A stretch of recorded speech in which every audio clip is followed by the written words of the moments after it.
Oh, sorry. I say, Treadwell, am I the last down? No, sir. Mr. Wade has not come down yet, sir. Lazy blighter. Fresh coffee, sir.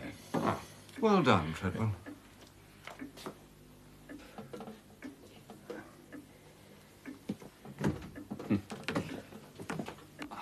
I'm afraid I'm a bit late, Lady Coote. What? Sir Oswald says there's nothing for a young man getting on in the world but punctual abbots. Well, he should know, shouldn't he? I mean, Steel King of Europe, knighted in the New Year's honours list. He must have been very punctual in his habits. Oh, he still is. But for all that, we haven't got a home of our own, just rented accommodation. Oh, the home of the Marquis of Caterham is hardly rented accommodation, Lady Coote. Chimneys is one of the most beautiful houses in Sussex, simply oozing with history. Yeah, I don't know so much about the history, but there's a lot of damp about. Oh, I know. I'm a very lucky woman. It's nice to have somewhere to invite young people to, my goddaughter and her friends. It gets lonely being a lady. My husband and I never had any children of our own, you see. Well, if you can manage without me, I'll just go and pick some roses for his desk. It's the only thing the gardener here will let me do. I'm glad you're here, Mr. Thesiger. Must make a nice change from the Foreign Office. Oh, well, actually, I'm not at the Foreign Office. The others are. Gerry, Ronnie and Bill, but not me. Oh. What do you do, then? Nothing, actually. I'm a sort of man about town, I suppose. Oh, that'd be why you don't have to get up in the morning. Come on, we'll be first. Champagne, here we One can follows another to ring the bell. One... Oh, good morning, Pongo, old chap. Turn that incredible mind of yours to ten. I wish you wouldn't use that ridiculous name down here. I'm not a guest. I'm Sir Oswald's private secretary, and in that capacity, my name is Rupert Bateman. Sorry. The fact that we had the misfortune to be at school together is not one that should subject me to ridicule. Apologies, old chap. Persuade your friend Mr. Wade to appear for breakfast before noon. It would considerably enhance the domestic harmony of the household. And another thing, would you kindly leave Sir Oswald's copy of the Times alone? I think I'll go and make myself agreeable to those blasted girls. Do you know where they are? Judging from the noise coming from the lake, I would say they were attempting, without much success, to punt. Jimmy! Jimmy! Where's Gerry? You don't mean to say he's not up yet? If he's not careful, he'll miss breakfast altogether one day. And it's lunch or tea instead when he rolls down. It's very, very naughty of him. Worries Godmamma terribly. We'll get him out of bed for you. We'll pull him out. Come on, Jimmy. Champagne. Champagne. Beat you there. No, I've got a much better idea. Oh. We'll do something tomorrow morning, you know? Get him at 7, crack of dawn. Well, that's when dawn cracks. I've often wondered. Just how do you suggest we achieve this miracle? Oh, cold water, judiciously applied. Well, you don't know, Gerry. If Niagara Falls would land flat on his face, he'd only turn over and go back to sleep again. But we must think of something subtler than cold water. Who's got any brains? Oh, Lord. Pongo. Hmm? Pongo! Pongo was always the one for brains. Been his misfortune from his youth. Look at him. Just like the White Rabbit. He hasn't got any whiskers. I say Pongo, old chap! Pongo! Pongo! I really am in the greatest possible hurry. I have to take some papers up to town for Sir Oswald. But it's Saturday. Oh, we can't all work at the Foreign Office. I will only keep you a moment. Now, you have brains. We need them. What exactly is the problem? My friend, Gerry Wade. Any sign of him yet? No, my lady. Oh, it's very late. Yes, my lady. I suppose he will come down sometime, Treadwell. Oh, undoubtedly, my lady. It was 11:30 yesterday morning when Mr. Wade came down. Now it's 11:45. Yes, my lady. Well, it's very hard look on you, Treadwell. I am accustomed to the ways of young gentlemen, my lady. But it's not right, Treadwell, having to clear away and then get lunch on the table by 1 o'clock. I don't know how they do it, these young people. Hardly give themselves time to work up an appetite. I don't know what the answer is, I'm sure. An alarm clock. Now, if you'll excuse me. One alarm clock? It would take about a dozen to disturb Gerry Wade. Well, why not? We'll all go into Market Basin and buy one alarm clock each. Who said we hadn't got any brains?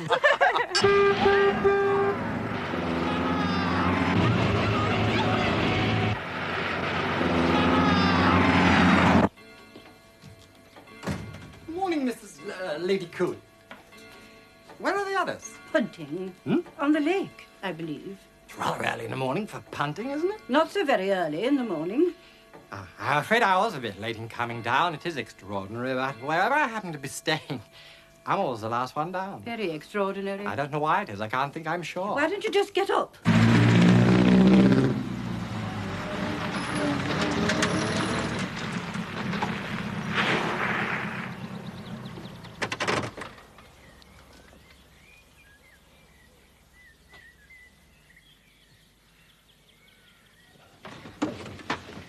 Vera, you hide these in your room. I got an extra one for Lady Coop. She suffered most. I got one of Pongo after all. It wasn't right here. How many is that altogether? 8.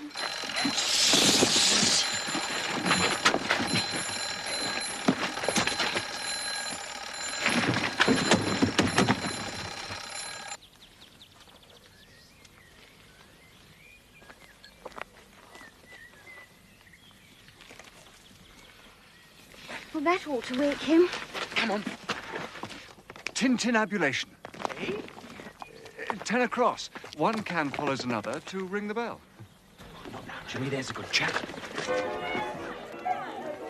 4 tricks and the rubber. I think I was very lucky to get 4 tricks there. Well played, Parker. Jolly well played. Oh, no, really, it's just that I'm lucky at the game. You'd have to be lucky playing the way you do. Got no card censored. I know, dear, you're always telling me, and you owe me and Mr. Wade £8 and 10 shillings. Do I? 1,700. That's £18 10. That's correct, isn't it, Mr. Wade? Perfectly correct, Lady Coop. Well, I don't know about you lot, but after that, I need a drink. Messenger? Oh, whiskey and splash. Thirsty work, dancing. Wait. That goes for me, too. Have you ever played solo whist, Mr. Wade? Now, that's a real game. And Godmamma is ruthless when she plays it, Mr. Wade. She once went misère with 3 aces in her hand. It's very subtle. Don't be cheeky, Vera. Good news from Swansea, sir. The tests are conclusive. It works. I always thought it would. Bennett will bring the formula back to you personally on Monday. Say he goes to bed about 12. How long do you think we ought to give him? About an hour? Should be all right. Do you think we ought to set them so there's one glorious whatnot, or to go for intervals? Ooh, 5-minute intervals, starting at 6:30. I suppose it is a good idea. Oh, mustn't weaken. Come on, let's not look suspicious. Cheers. Cheers. Cheers. Cheers.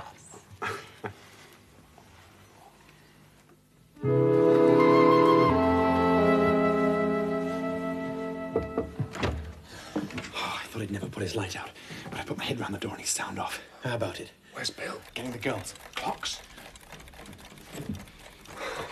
Dear master. They all set? All those little knobs, it took me hours. Well done. Who's going to do the deed? Pongo, of course, walks like a cat. Haven't you noticed? Get in with you, Bill. Bill! Now then, Pongo's best, because if Gerry should happen to wake up, Pongo will think of some rotten, silly thing to allay his suspicions. Something subtle. Exactly. Guys, I have to be up at 5:30. Sir Oswald believes that 2 hours' work daily before breakfast, including Sundays, is worth 2% on the annual turnover. What a depressing thought. Now then, the sooner you get it over with, the sooner you get back to bed. Ronnie, open the door. 1, 2. Buckle my shoes. Lovely you. In you go.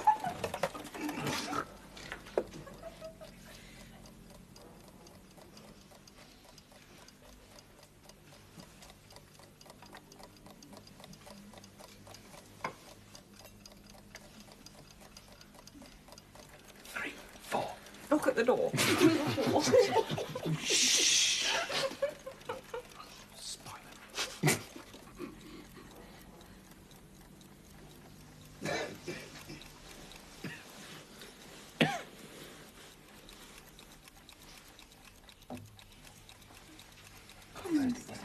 5, 6. Pick upstairs. I say, all those clocks ticking away make a devil of a row. Hope he doesn't wake up. Even old Gerry, ass as he is, couldn't fail to miss it, surely. I've sometimes thought that, well, Gerry can't be quite the ass he makes himself out to be. You do this feel subtle. Right, 7, 8. 8.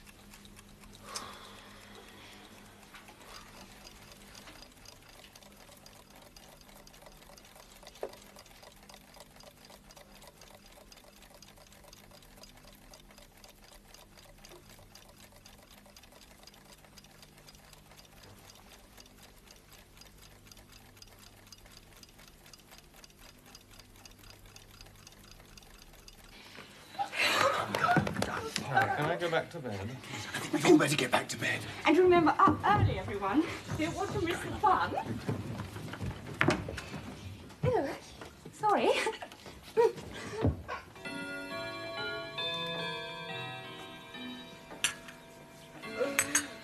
I say, this is a bit beyond anything. I don't understand it. The first one woke me. Well, a joke's a Whatever joke. Gerry This is decided to carrying laugh it at, up the first too one must have far. worked. It's not like Must have old done. Gerry, is it? Excuse me, sir. What's up, Treadwell? Mr. Wade, not having come down, sir, I took the liberty of sending John up to his room. Yes? I'm afraid, sir, the poor young gentleman must have died in his sleep. No, that is impossible. That fool John has made a mistake. He's asleep, that's all. Just asleep. No, sir, John made no mistake. Dr. Cartwright is here. He would like to see you in the drawing room, if you'd be so good, sir. Gerry? Bill, look after the girls. I understand that you were a great friend of Mr. Wade. His greatest friend. Do you know if he was in the habit of taking stuff to make him sleep? No, he always slept like a top. You never heard him complain of sleeplessness? Never. There'll have to be an inquest, I'm afraid. Well, how did he die? I should say an overdose of chloral. Stuff was by the bed. And a bottle of the glass. Any question of foul play? Any cause to suspect it? None whatsoever. And suicide? Certainly not. No troubles that you know of. Money troubles? A woman? Now, about relations. Well, he only has a sister. A half-sister, rather. She lives at Dean Manor, about 25 miles from here. I suppose you're about the best pal I have, Tom. Look, there's something I want to tell you. Something I think you should know. Oh? About Gerry? Yes. The thing is, I don't know whether I ought to. Well, perhaps you'd better not. Well, I'm bound by a kind of promise, you see. Why don't you just get it off your chest? No, it's no good, Jimmy, I can't. Just as you like.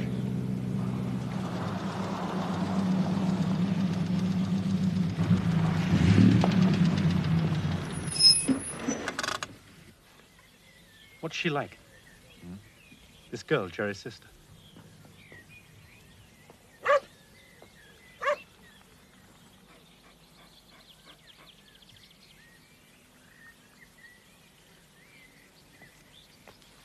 Mr. Thesiger, what a lovely surprise. You mustn't mind Lady. She's just had some puppies and she's very suspicious. This is Ronnie Devereux, Miss Wade. You're Ronnie. Gerry talks about you a lot. You're all over at Chimneys, aren't you? Why hasn't he come with you? I'm afraid we have some bad news for you. Gerry?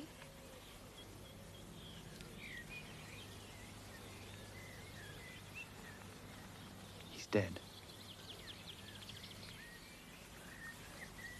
Oh. When? Last night. It seems it must have been an accident. He seems to have taken an overdose of chloral. A sleeping draught, Gerry. I can't believe it either. Look here. Would you like to come with us now? If you'd rather not. Of course I must come. Only I need to be alone a little first. I have my own car. I'll follow in half an hour. It was very kind of you to come. It can't have been easy.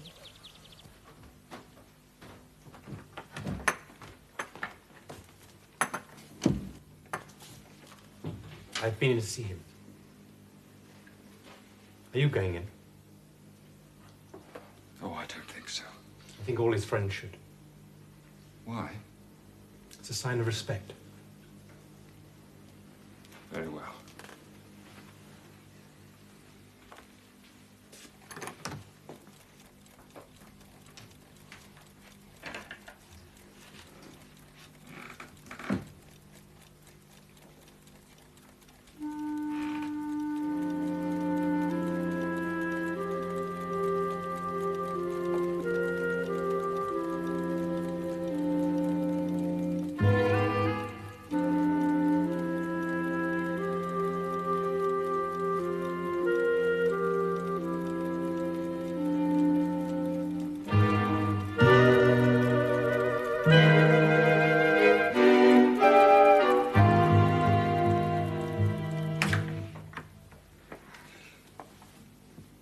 Did you notice the clocks? Yes, I did. Well, who do you think arranged them like that? All in a row. The servants tidying up, I suppose. The funny thing is, there are 7 of them, not 8. One of them's missing. Inconsiderate, that's what I call it. Distinctly inconsiderate. People have to die somewhere. Well, they don't need to die in my house. Lots of people have. Masses of stuffy old great-grandfathers and grandmothers. That's quite different. Of course, I expect family to die here. But I do object to strangers.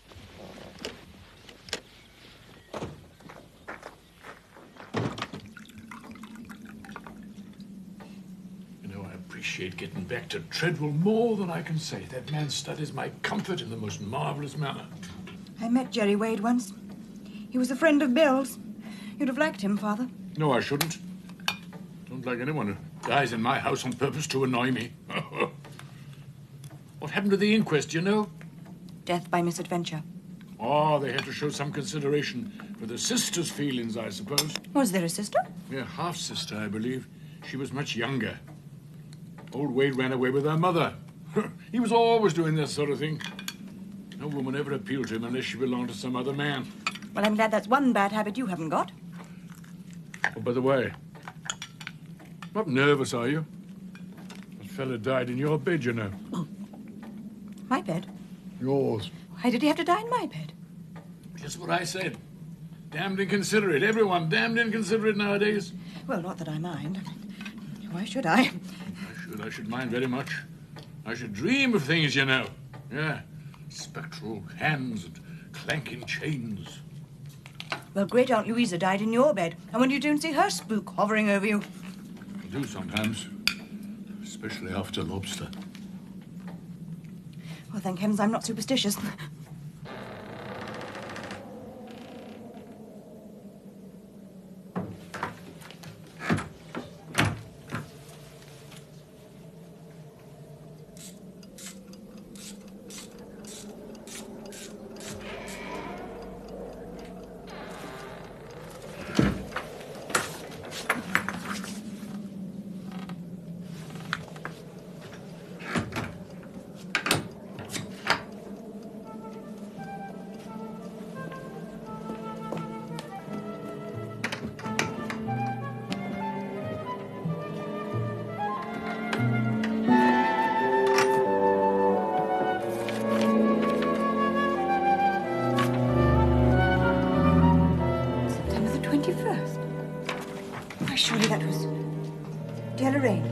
I will be down on Wednesday. I'm feeling awfully fit and rather pleased with myself all round. It'll be heavenly to see you. Look here, do forget what I said about the 7 Dials business. I thought it was going to be more or less of a joke, but it isn't anything but. I'm sorry I ever said anything about it. This is not the kind of business kids like you ought to be mixed up in. Something else I wanted to tell you, but I'm so sleepy I can't keep my eyes open.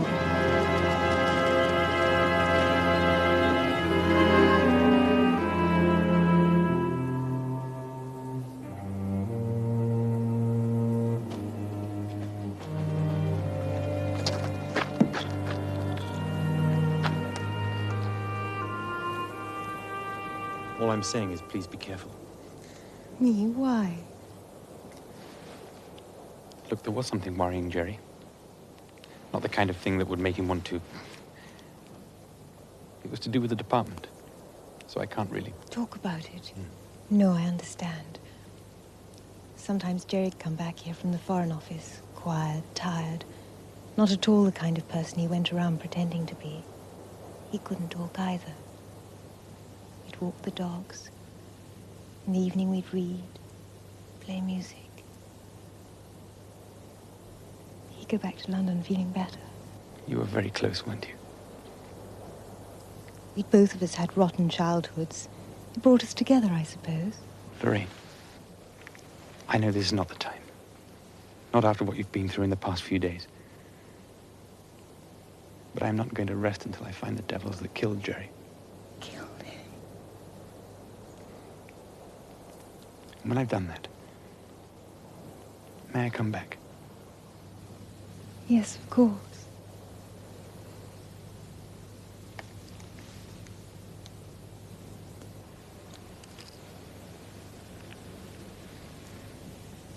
Good night, Ronnie.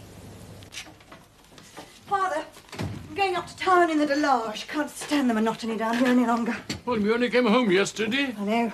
Seems more like 100 years. I've forgotten how dull the country could be. I don't agree with you. It's peaceful, that's what it is. Peaceful. And extremely comfortable. I don't want comfort. I want excitement. In my experience, people who go around looking for trouble usually find it.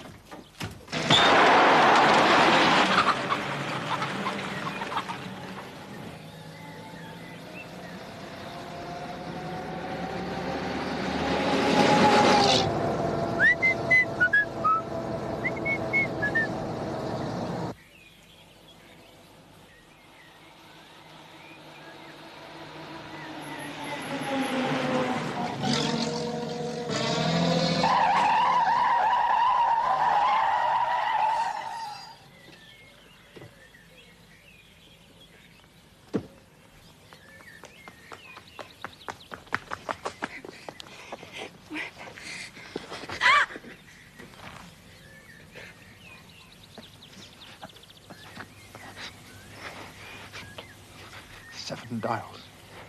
Tell. Who? Tell who?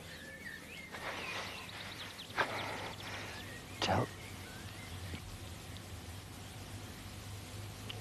Jimmy, that's it, yeah.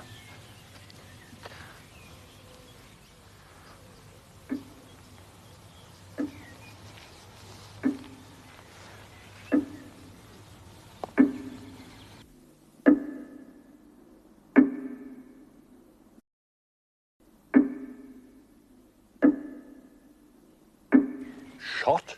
Shot. How could he have been? I don't know how he could have been, but he was. Well, you really shouldn't go about shooting people, you know. They don't like it. I dare say some of them richly deserve it, but it only leads to trouble in the end. No, Father, you haven't been listening to a word I said. I did not shoot him. Well, if you didn't, who did? Nobody knows. But that's nonsense. A man can't be run over and shot without anyone doing it. He wasn't run over. I thought you said he was. I said I thought I had. Well, who was he, this man? Anyone we know? Police found papers in his wallet. His name was Ronnie Devereux. He worked in the Foreign Office. Ah, well, that explains it. What was it you said he said just before he died? 7 dials. Tell Jimmy Thesiger. Harry Thing's last words. Your grandfather said, pass the mustard, and off he went, just like that. You don't know Jimmy Thesiger, do you? Thesiger? Thesiger? One of the Yorkshire Thesigers? That's what I'm asking you. Do pay attention, Father. This is very important. Ah, your great-aunt Selina married a Thesiger. What use is that to me? It wasn't much use to her, if I remember rightly. Oh, you're impossible. I shall have to ask Bill. He knows everybody. Wish I could remember exactly what Gerry Wade said in that letter. Something about a joke. The 7 dials business wasn't a joke. That's odd. I heard someone mention 7 dials recently. Me, Father, 30 seconds ago. Oh, I knew I'd heard it before. I sent the letter on to her. It was a puzzling sort of letter, not the kind a brother usually writes to a sister. Not sister, half-sister. No blood relation at all. Ah, Very pretty girl, so they tell me. That would explain it. That's funny. In the Times. There's no mention of Ronnie Devereux. There's not a word about a shooting or an accident or anything. You'd think there'd be something. Got it. Got what? 7 Dials. Knew it sounded familiar. George Lomax. George Lomax. Called in here yesterday when you were out running that chap over. Seemed very worried. Seems he's got some sort of political shindig at his place next week. And he got a warning letter. What sort of warning letter? Oh, beware, trouble ahead, that sort of nonsense. Written from 7 Dials. Said he was off to London to consult Scotland Yard about it. You would. You're not off again. Things to do, Father, things to do. Father, what did you say the name of that tame policeman friend of yours was? Battle. Why? Tell you later.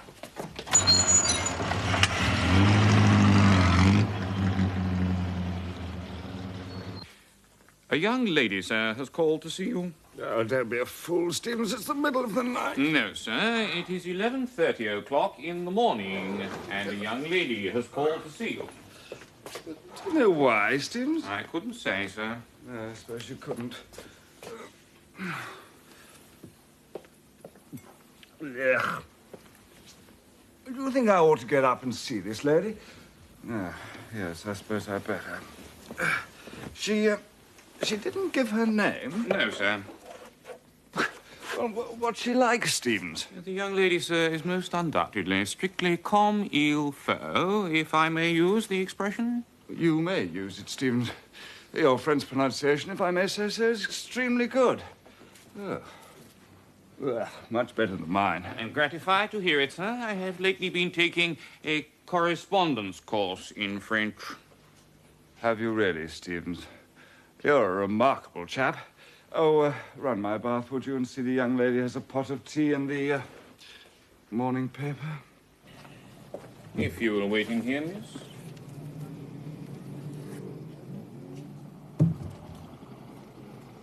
Another one? She declines to give her name, sir, but says her business is important. This is odd, Stevens. I mean, 2 girls turning up. Damned odd.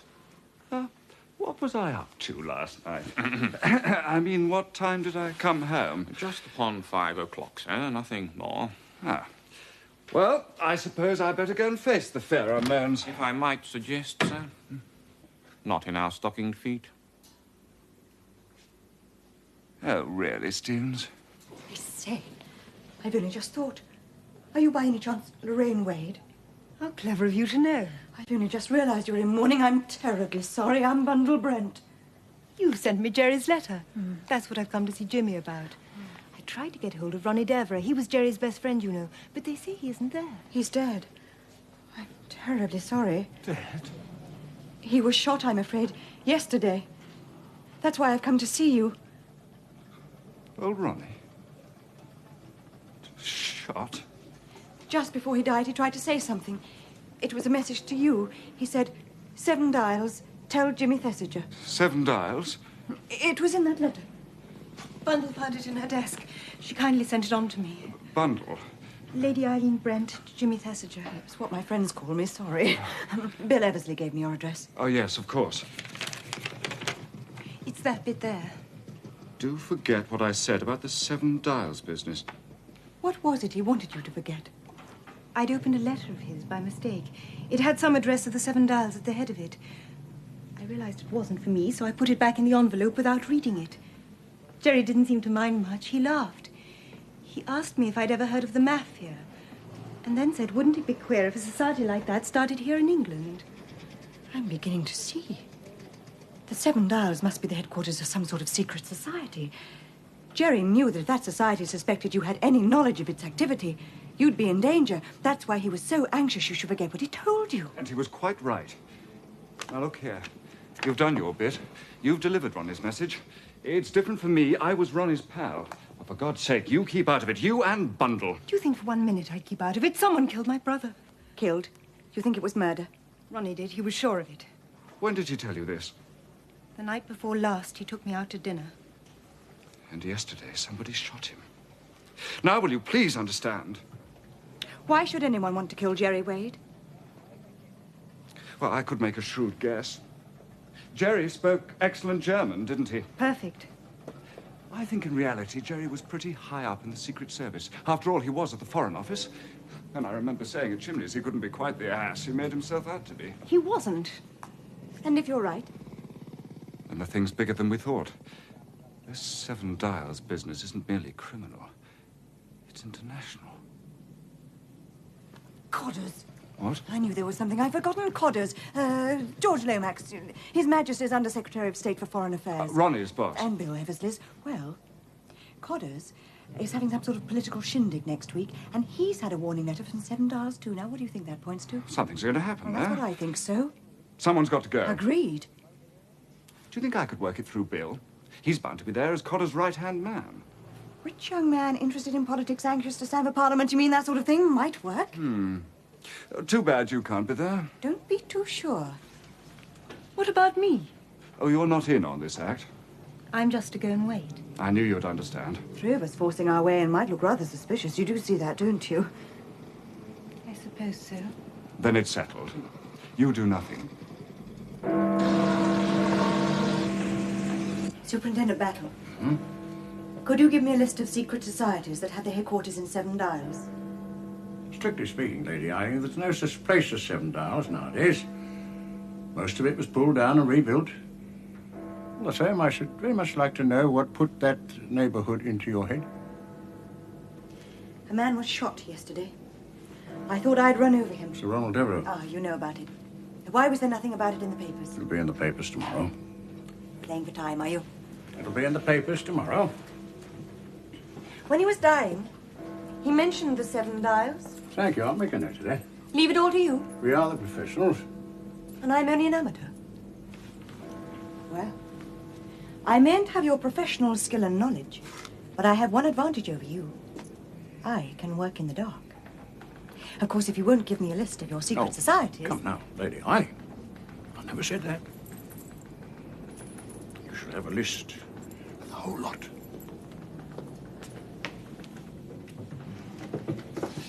Yeah.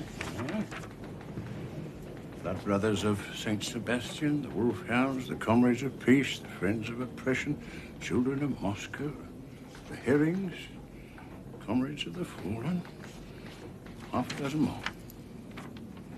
You're giving me this because you know it's not of the slightest use to me. You want me to leave the whole thing alone. I should prefer it. I said just now that an amateur could do things a professional couldn't. You didn't contradict me. That's because you're an honest man, Superintendent Battle. You knew I was right. Please, if there's a chance for an amateur, let me have it. What you propose is dangerous. And when I say dangerous, I mean dangerous. I've grasped that. I'm not a fool. No. I'll give you one little clue. I think Mr. Bill Eversley will be able to tell you all you want to know about Seven Dials. Bill? I tell you, Bundle, nobody goes there anymore. It was boring, really, and my God, you can get tired of fried fish. Fried fish? What are you talking about? Seven Dials Club, of course. What are you talking about? Club? It used to be a slummy sort of district. It's all cleaned up now, but Seven Dials Club keeps the old atmosphere. Fried fish and chips. General squalor, but awfully handy to get at after a show. Good. We're going there tonight.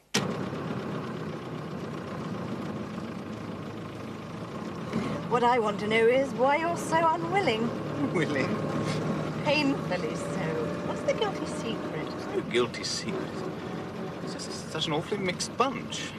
Artists, you know, all sorts of odd women. I tell you, Bundle, it's played out. Odd women? Nobody comes here now. Is that it? Told you so.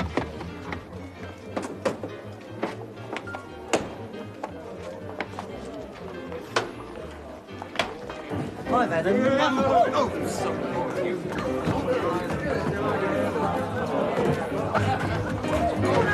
See what I mean? Have haddock and chips. I'd much rather go to the Ritz. Come on. I'd much rather go upstairs. You said there was a baccarat room. It might be raided. Father will bail me out. Bundle. Ah, good evening.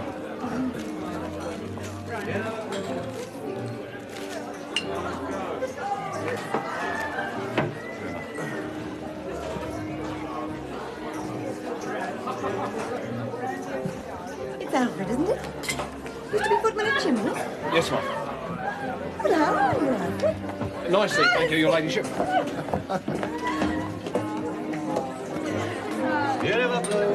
When did you leave, Alfred? About a month ago, my lady. Chance of bettering myself. It's seen a pity not to take it. Quite right, Alfred.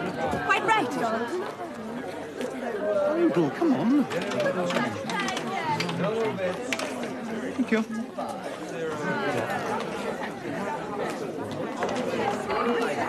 Hope you're not going to regret this bundle. I told you wouldn't like it. It's not quite what I expected, that's all. Has Jimmy Thesiger been in touch with you about going down to Wyvern Abbey next weekend? He has. Long rigmarole he wants me to stuff codders with about wanting to see the political light or some such rubbish. Have you got him an invitation? I told Codders he was richer than Rothschild, and if there's one thing Codders is dedicated to, it's party funds. This meeting at Codder's place. Anything special? Oh, usual sort of muck. People who have to be impressed, that sort of thing. The Air Minister and his Secretary O'Rourke, Sir Oswald and Lady Coote, and the mysterious Countess. Young, beautiful, and Hungarian. What is old Codders up to, we ask ourselves? Nothing very interesting if he's running true to form. Now I'm going to thank you for an interesting evening and throw you out. Wait, it isn't late. I know, but I've got a long day ahead of me tomorrow. What are you going to do? That depends. But I can tell you this, Bill. I'm not going to let the grass grow under my feet. Never does. Somehow those clocks have always given me the shivers. I dream of them sometimes. Silly, isn't it? 7 clocks in a row. Not 7 clocks. 7 dials. Don't you see there's a pattern to it? I think your friend Ronnie was onto it. He was trying to tell you. 7 dials. Tell Jimmy Thesiger. Bundle, are you sure that's all he said? Quite sure. Death concentrates the mind most wonderfully.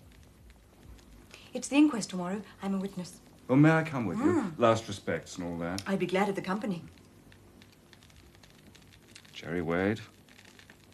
Ronnie. Makes you wonder who's going to be next. I suppose you know what you're doing here is dead against the law. We've only been raided twice, my lady. I'm not talking about gambling. There's more than that. Probably a great deal more than you know. I'm going to ask you a discreet question, Alfred, and I should like the truth, please. How much were you paid for leaving Chimneys? It was like this, my lady. The Russian gentleman, Mr. Mozgorovsky, who owns this club, he come down to Chimneys on one of our open days, and it seems he liked the way I showed people around the house. He offered me £100 to leave that instant moment and come here and look after this club. And 3 times the wages I earned as a footman, my lady. Well, I do see, Alfred, difficult to refuse.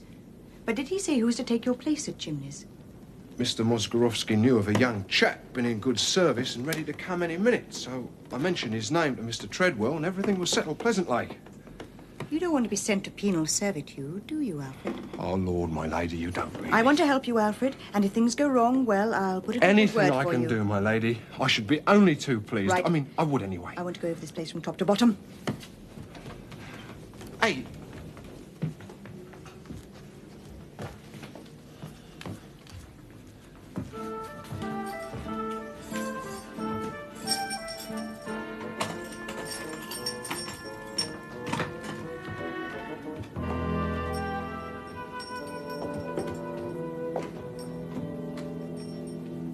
What's through there?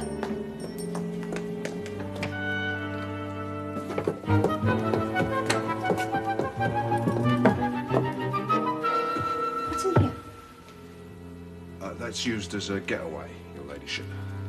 There's a room through there with a door onto some stairs that comes out in the next street. It's the way the gentry goes when there's a raid. Don't the police know about it? It's a cunning door, you see, my lady. Just looks like a cupboard, that's all. Take me in there. I can't. Mr. Mozgorovsky. Mr. Mozgorovsky, he has the key. There are other keys, Alfred. Shouldn't have to tell a footman that.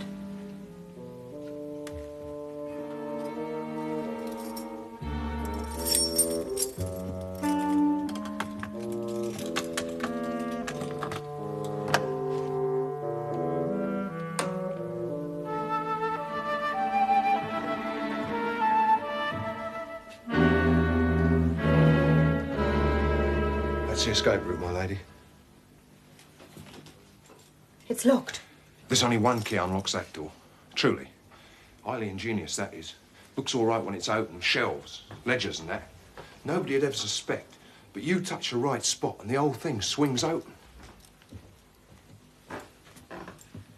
Soundproofed. I wouldn't know, my lady. You won't find no dirt. Not to speak of. Mr. Mozgorovsky, he ordered the place to be swept out this morning, and I did it while he waited. This morning, eh? That means it's going to be used tonight. Alfred, you've got to find me a place in here to It's hide. not possible, my lady. Look, you'll get me into trouble and I'll lose my job. You'll lose your job anyway if you go to prison. But, my lady, there ain't no place to hide. What's that? Surplus. Stuff we don't use. Look, you can see for yourself. There's no place in there as a cat could hide.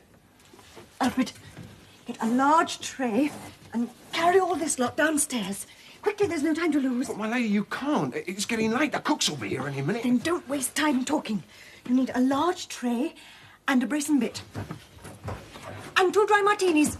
What for? Me.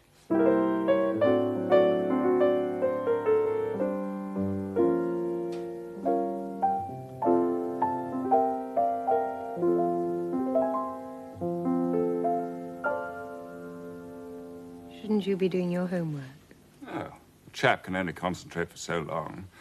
Besides, I bet Bundle's burning up politics enough for 2. Confusion to our enemies.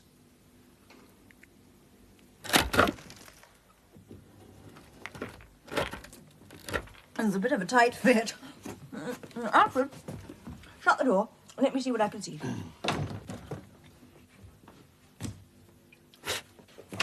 I suppose that'll have to do. Now you take that and give me that. Now shut the door.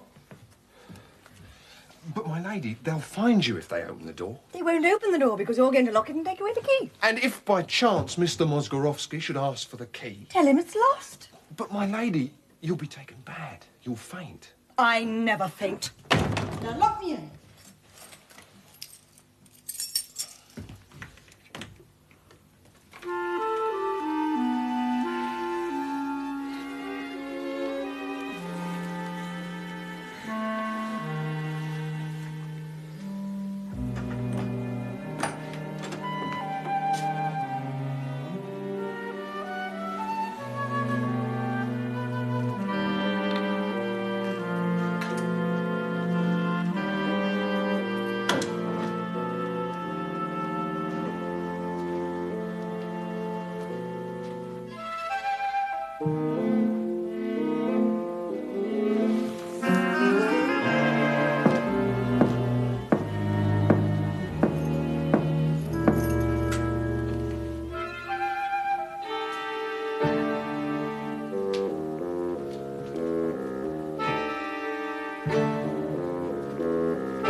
I've had much difficulty in getting away tonight. I am not like number 4 here, my own master.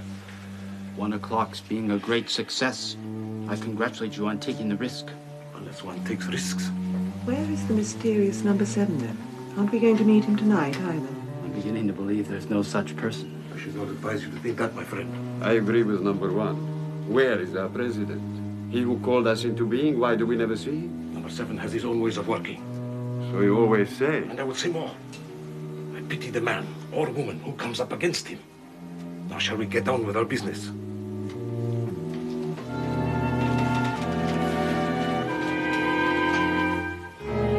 The 7 dials.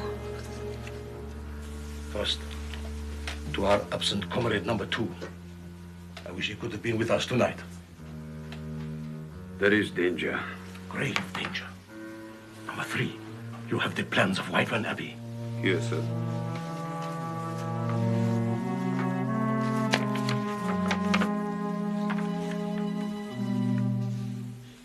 and the list of guests.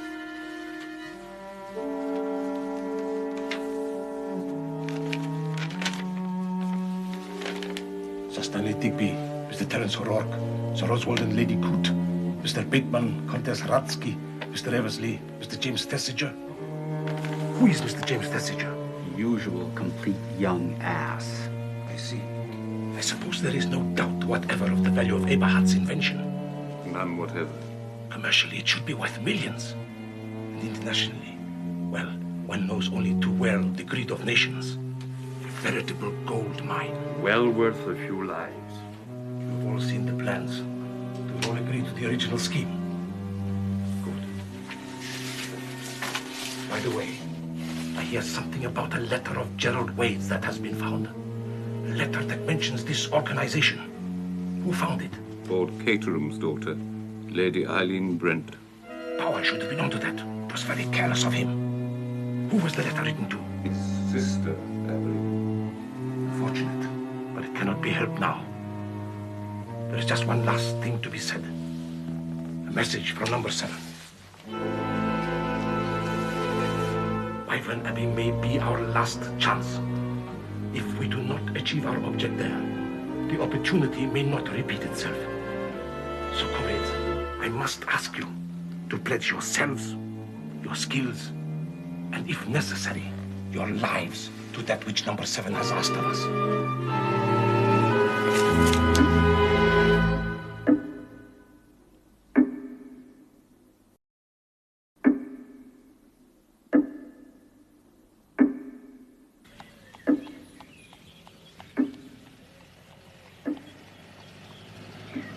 Poor Alfred nearly an hour to bring her around.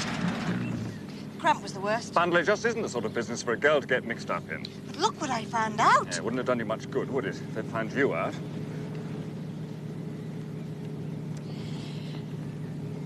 The absent number 2 is obviously Bauer, our footman.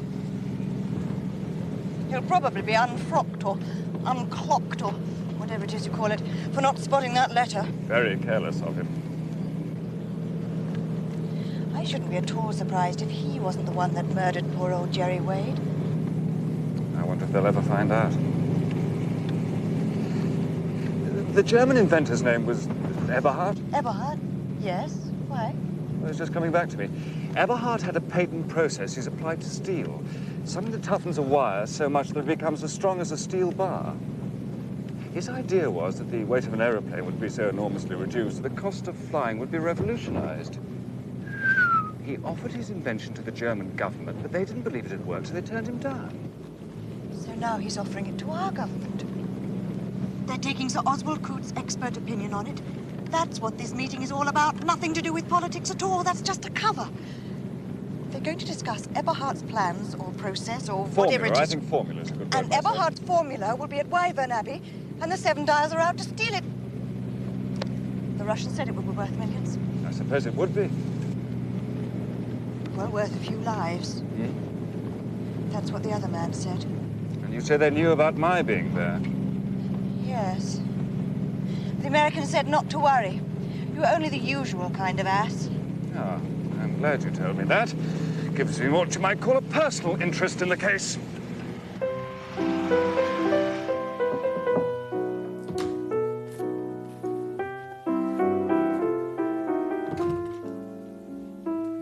I say, Stevens, would you go out and buy me a pistol? Pistol, sir? What kind of pistol would you be requiring, sir? Oh, the kind where you put your finger on the trigger and it goes bang and goes on going bang until you take it off? An automatic, sir. If you say so, Stevens, an automatic.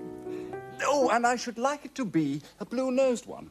In American fiction, the hero always takes his blue-nosed automatic from his hip pocket.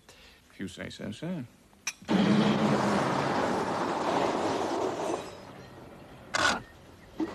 My dear Eileen, I can't tell you how pleased I am to welcome you to Wyvern Abbey. I was both surprised and delighted when your aunt told me about your interest in politics. Well, I wanted to come very much. Do you know Thesiger? Quite a young fellow, but a remarkable grasp of foreign policy. I knew Mr. Thesiger. I'm the secretary. The air minister's just turned into the drive. Oh, excuse me for one moment, won't you?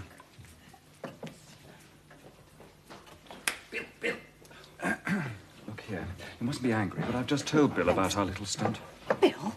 Well, Bill was one of the lads, you know. Gerry was a pal of his, and so was Ronnie. Well, I knew that. Oh, but you think it's a pity?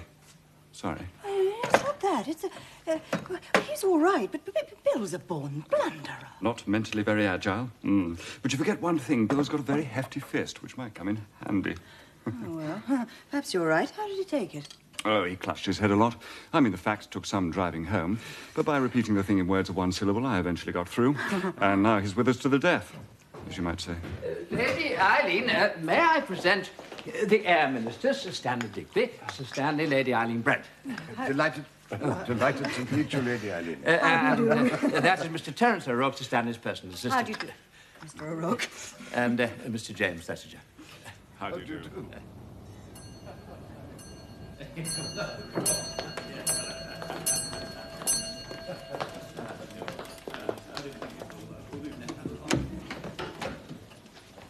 Superintendent Battle. That's right, Lady Eileen. What are you doing here? Keep an eye on things. That warning letter, you know, fairly put the wind up Mr. Lomax. Nothing would do for him but that I should come down myself. Don't you think you might be... Think I might be recognised? Well, I did think so, yes. Put them on their guard, eh? Well, Lady Eileen, why not? Why not? We don't want any unpleasantness, do we? Don't want to be too clever. Just show any light-fingered gentry that might be about the place, well, just show them somebody's on the spot, so to speak.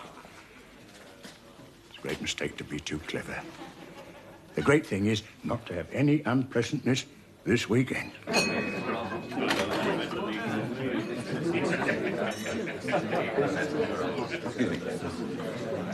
Hello, Bundle. I've seen you before, but I've been kept with my nose to the grindstone the whole blessed afternoon. Cares have stayed heavy tonight? Oh, I don't know what your fellow's like. Looks a good-natured little chap, but God, this is absolutely impossible. Drive, drive, drive from morning to night. Everything you do is wrong, and everything you haven't done, you ought to have done. Quite like a quotation from the prayer book. Nobody knows what I have to put up with. Oh, entertaining the Countess, eh? Oh, poor Bill, that must have been a sad strain to a misogynist like yourself. Eh? What's this? After tea, the Countess asked Bill to show her around the interesting old place. Ah, yes, the Countess. Where is she? If I'm any judge of a woman, she's waiting for the very last moment before she makes her entrance. I thought Irishmen were supposed to be better judges of horses. Depends what you've studied, Lady Eileen. Who exactly is she, anyway? Hungarian youth party, a widow and very, very rich. Perhaps that's why Coddas is cultivating her. Bonsoir. Countess. Countess? I think you'll be interested. I've found a map of the abbey in the 14th century. How very clever of you, Mr. Bateman. Countess? Monsieur Lomax, I have fallen in love with your beautiful house. Enchanté, monsieur. Madame. Bonsoir. How do you do? See what I mean? In my country, my party had money but no organization. That is why I have come to your country, to study the way in which things are done. Well, my husband says nothing can be done without regular habits. He declares he would never have got anywhere without them. Doesn't he, Mr. Bateman? Now, if you ladies would be kind enough to excuse us, we have something important to discuss in my study. Rock, I shall need you. Oh. Bateman! Bundle, Bundle, I've got to talk to you. I just can't believe what Jimmy's just told me. You in that 7 dials, Bester. I know you're the most frightful sport, but really, I think... I'll tell you later. Sir Oswald, I think if you would be kind enough to take the chair. Sorry, sir. Sit down, sit down.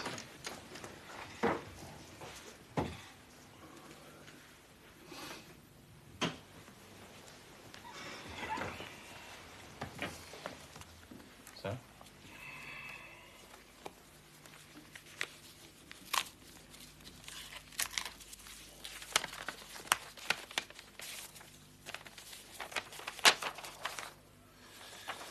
There we are, gentlemen. That's what it's all about.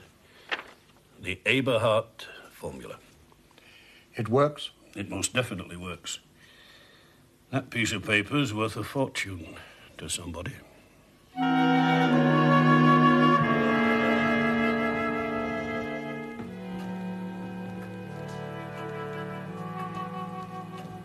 So who has the formula now? O'Rourke, for safekeeping. He and the minister are taking it back up to London in the morning. Then one thing's quite clear. Any funny business there's going to be will be tonight. We've got to be on the alert. We'll divide the night into 2 watches. Right you are. Who'll take first duty? Shall we spin for it? Might as well. All right, here goes. Head you first, I second, tails, vice versa. Eh? Tails. Oh, damn. You get first watch and probably all the fun that's going. No, you never know. Criminals are very uncertain. Where are their rooms, do we know? West wing. Almost self-contained. Right. What time shall I wake you? 3:30? That's about fair, I think. What about me? Nothing doing. You go to bed and sleep. Thank you very much. Good night. Good old bundle. Thought we might have trouble with her.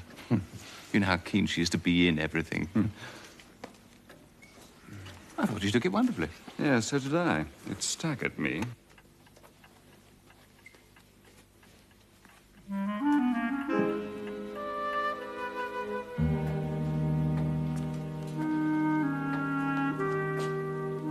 Don't forget, 3:30. If still alive, that is. I may be an ass, but I'm not nearly as much of an ass as I look. That's what you said about Gerry Wade, do you remember? And that very night. Oh, shut up, you fool. Haven't you got any tact? Of course I've got tact. I'm a budding diplomat. All diplomats have tact. You must be still at the larval stage. Look here, you will be all right and all that, don't you? I mean, it's all very well ragging, but when I think of poor old Gerry and then poor old Ronnie... I can see I shall have to show you Leopold. A real, genuine, blue-nosed automatic. No, is it really? Yes. Stephen's my man got him for me. You just press the button and Leopold does the rest. Oh, do be careful, won't you? I mean, don't go shooting it off at the wrong person. Old Digby walking in his sleep or anything. That would be most unfortunate. Ah.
What are you doing here? I could ask you the same thing. Well, I asked you first. Just seeing that nobody's about who shouldn't be. Oh. Like you, for instance, Lady Eileen. Oh, well, you're not going to send me back, are you? Well, I'm rather sick about that because I wanted to go round to the West Wing. Perhaps you're not the only one who'll be wanting to do that. Now, if you'll excuse me, Lady Eileen, I think it's about time you were getting back to bed. Same way? Same way.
Oh, do be quick!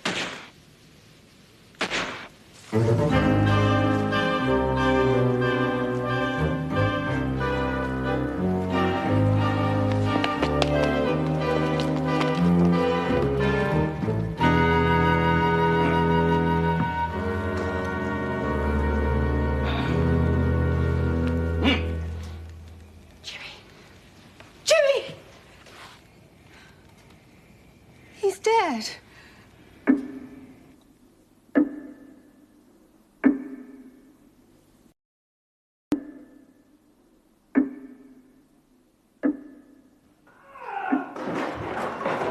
What on earth? I was fast asleep. Damn row woke me up. Good God! Excuse me, sir. I think I better see what's Bill, where have you been? I'm not sure, but I think I'm frightened. Phil, see what's happening. The damn thing's locked. Oh, will somebody kindly tell me what's going on? It's after 2 in the morning. Oh, it's quite right, Lady Coote. Lady Coote, we'll soon have the situation under control. Let us in! Do you hear? Bill, bang on the door. It's all right. He's been shot in the right arm, but it isn't the loss of blood that knocked him out. He must have cracked his head against the floor as he fell. Who is in there? Open this door at once. I suppose we shall have to. Pity. Uh-huh. All right, open the door.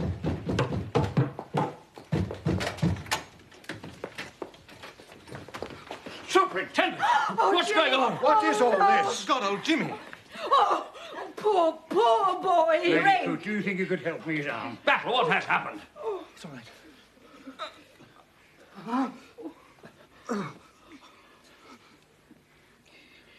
Did you get him? Who?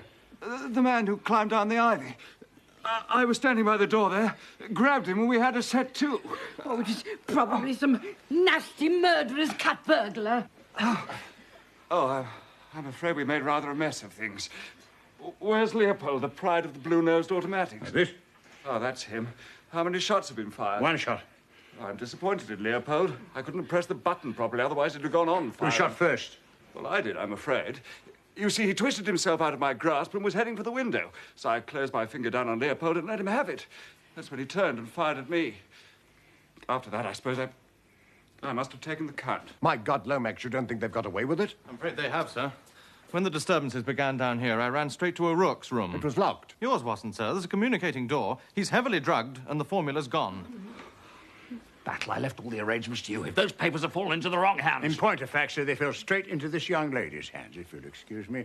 Sir Stanley, I think you will find everything you want there.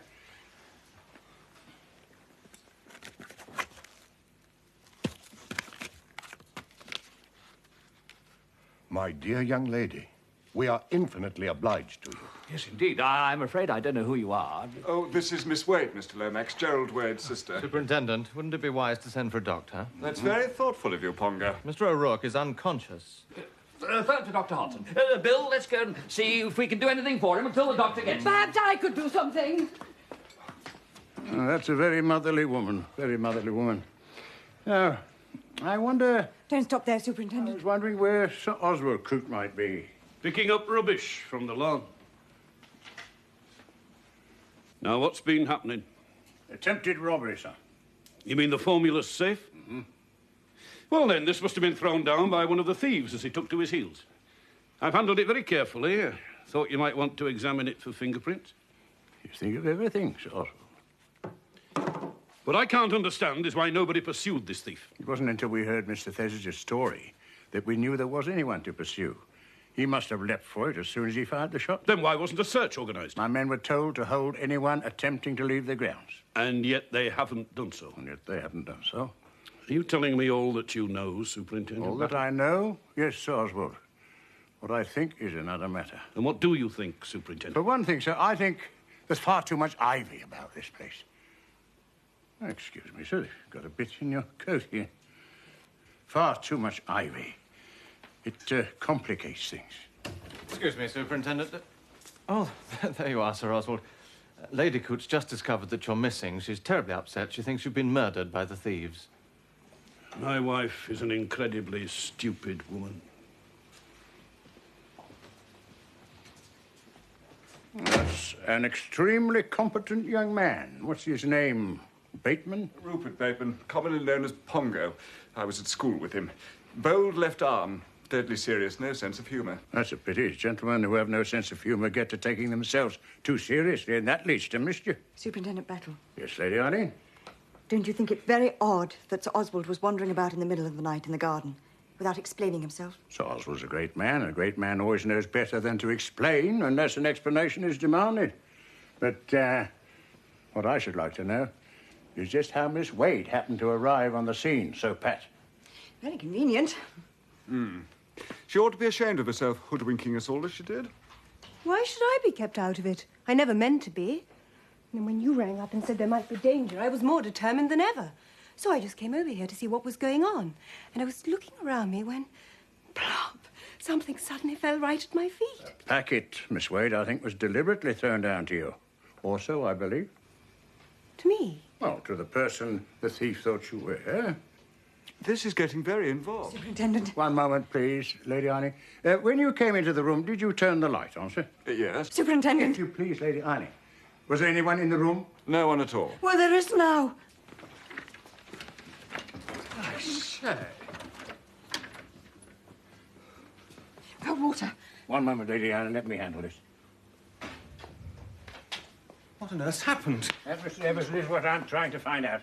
Say, Countess, it's all right. It's really all right. Oh. Don't try to talk. It's bad for you. Just lie still. Don't say anything till you feel quite all right again. Just lie still and close your eyes. You'll feel quite all right again in a minute. Have some brandy. That's the stuff. Don't you think bundle some brandy would be a good idea? For goodness sake, Bill, leave her alone. She'll be all right. Ah! I am here. Take your time. Don't say anything till you're quite all right again. It is coming back to me. Yes, it is coming back. Have some water. A little brandy, perhaps.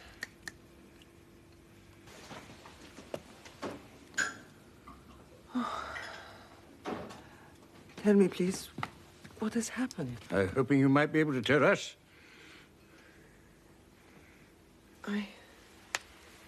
I could not sleep. So I think to myself, perhaps I come downstairs to find a magazine.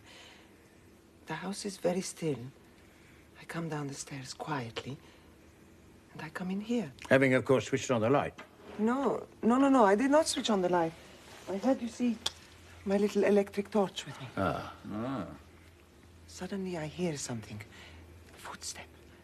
So I switch out my torch and I hide behind the screen. Then the door opens, the light is switched on, and the man, the burglar, he is in the room with me. I say, I nearly died of fright. I try not to breathe. The man stands for a moment, listening. Then he crosses the room to the window. Then I hear him come back again. And he switches out the light and locks the door. Mon Dieu, I think I'm locked in the room with the monster. Then again, I hear him go to the window. And I hope perhaps he has gone out that way. When prestissimo it all begins. What does? Oh, never. I shall never forget it. It was horrible. Two men trying to murder each other. Furniture crashing, falling about the room. It was horrible. The criminal, he had an evil voice. The other one was cultured, English, a gentleman, I think. He was swearing a lot. Clearly a gentleman. And then a flash and a shot, and the bullet must have hit the bookcase beside me. And I suppose I must have fainted. You poor dear. How rotten for you. Silly idiot. I'm so glad I've got a cultured English voice. Your arm. It is all tied up. Was it you, then? Oh, but I can assure you I would never have dreamed of using the language I did. I've had any suspicion there was a lady present. It wasn't a bullet, Countess. It was the shell of a cartridge. But we shall find a bullet somewhere tomorrow. Oh, it is absurd, I know, but I still feel extremely faint. Now, let me help you to your room. A bundle will come with you. Thank you very much, Lady Eileen. But I should prefer to be alone. I'm really quite all right.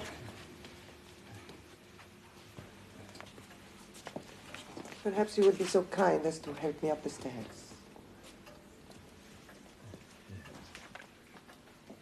Sure you don't want any help? I'm sure Mr. Eversley will be able to give me whatever help I may require.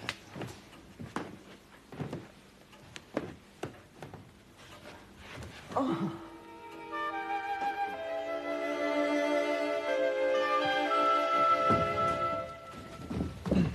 Oh, Countess, you're right. I'm looking after her. Dr. Hodson says there's nothing seriously wrong with her rook, Superintendent. Says he'll see you now. Come and hold my hand, nurse. Witness a strong man's agony. You know the stunt. Lady Eileen, whatever is the matter? You look as if you'd seen a ghost. Not a ghost, Superintendent. A mole. A what? A mole. A mole isn't much to go upon, Lady Eileen. And two women might easily have an identical mole. And the Countess is very well known in her own country. Then this isn't the real Countess. Look at tonight. Look at the way we found her. I don't believe she fainted at all. I tell you, Superintendent, it's the same woman that I saw at the meeting of the Seven Dials Club. Well, all right, she was wearing a wig then, or she's wearing one now. It's the same woman, I'm sure of it. Lady Eileen, I'm going to trust you. The Countess's conduct is suspicious, very suspicious. I know that as well as you do, but we've got to be sure. And if you were sure? You've heard the expression, a sprat to catch a mackerel. Meaning? Don't bother about what I mean, Lady Eileen, but remember this. I know all about the Countess, and I want her left alone. Hmm? I want the man at the top.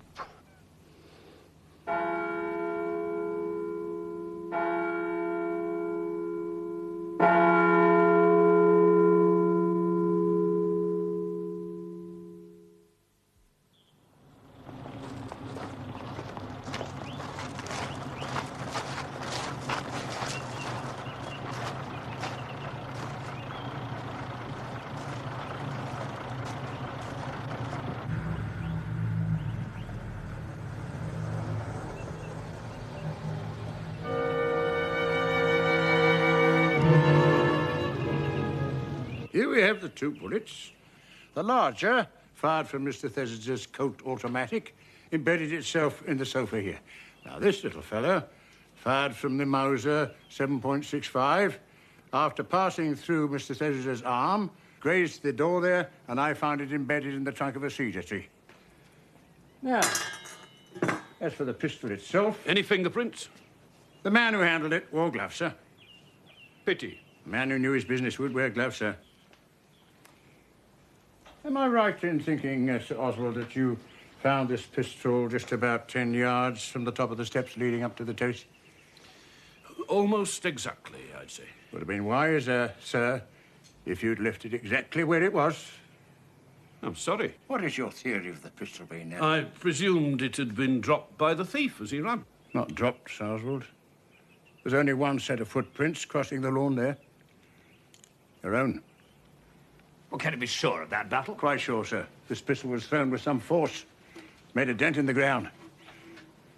Everything points to this pistol having been thrown from the terrace. Does it really matter, Superintendent? We like to get things right, you know. Now, I wonder if one of you gentlemen would be so kind as to take this pistol and throw it. Sir Oswald? That's very kind. Would you care to come out here, sir? Now, if you'd be good enough, sir, to throw the gun as far as you can out onto the lawn there.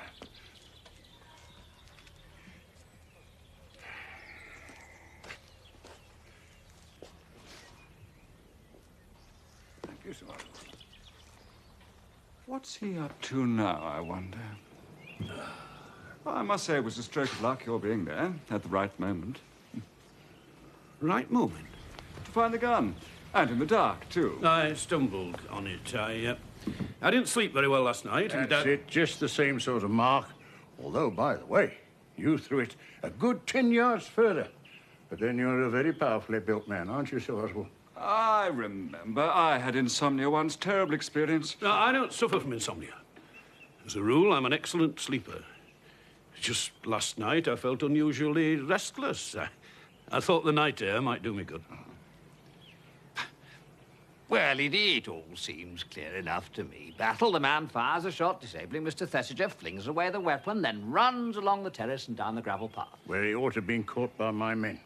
Your men, if I may say so, Battle, seem to have been singularly remiss. They failed to see Miss Wade coming in. Now, if they could miss seeing her coming in, they could just as easily miss the thief going out. But he can't have it both ways, Battle. I mean, either he ran across the lawn, which you say he didn't, or he went down the path. Damn it all, man, where else could he have gone? What? Up the ivy again, sir. Oh, nonsense. If the man was trying to escape, he wouldn't bolt back into the house. Safest place for him, sir. I say, what's this? Oh, Exhibit Z. The last of our little lot. It is, or rather, it once was, a glove. Where did you find that? In the grate. Nearly burnt, but not quite. Looks as if it'd been chewed by a dog. I wonder if... would you be so kind, sir, as to... That's very kind. Yeah. Telephone call for you, Superintendent. Well, do you attach any importance to this discovery, Superintendent? You never know, Sir Oswald, what's going to be important and what isn't.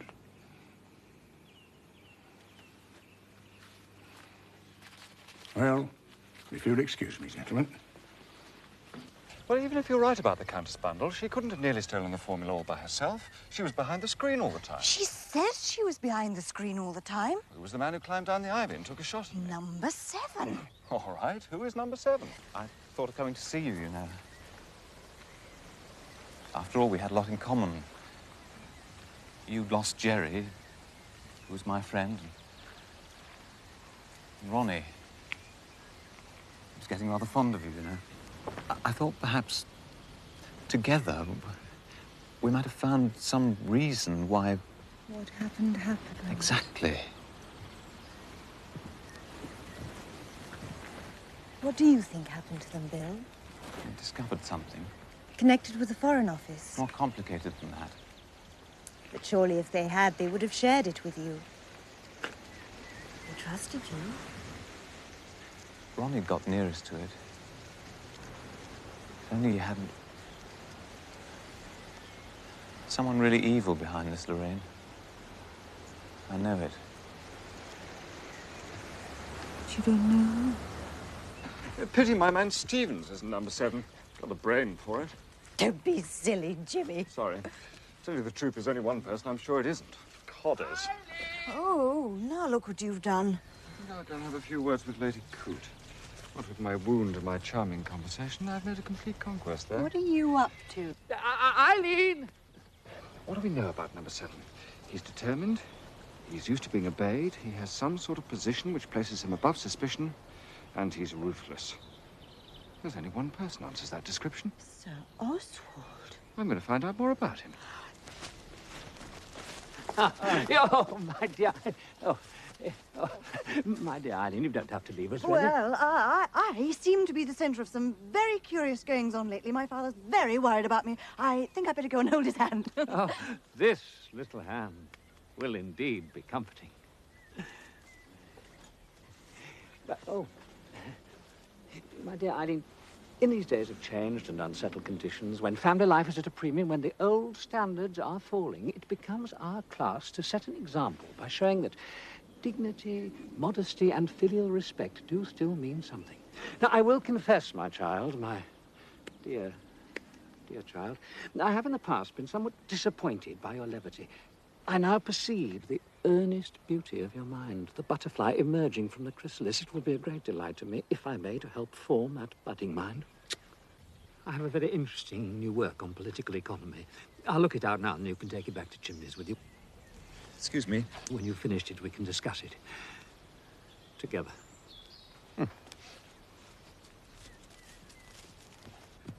Look here. What the hell was Codders holding your hand for? It wasn't my hand. It was my budding mind. Don't be an ass bundle. We're going to discuss political economy together. You sure that's all? That's very definitely all.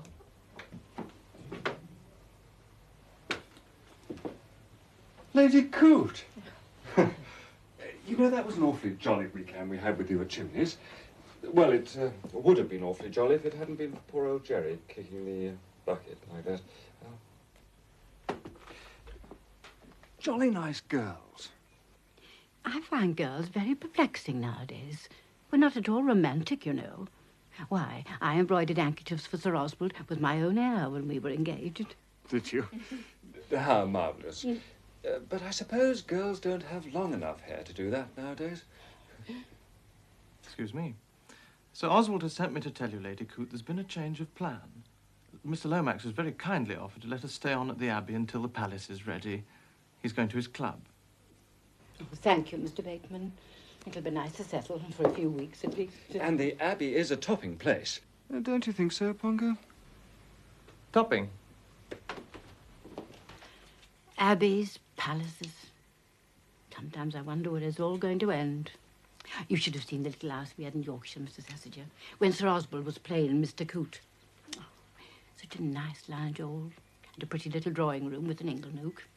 But now, nothing will suit him but the very best. He's got on and he's got on till he can't stop getting on. He's one of the richest men in England now. But does that satisfy him? No. Still wants more.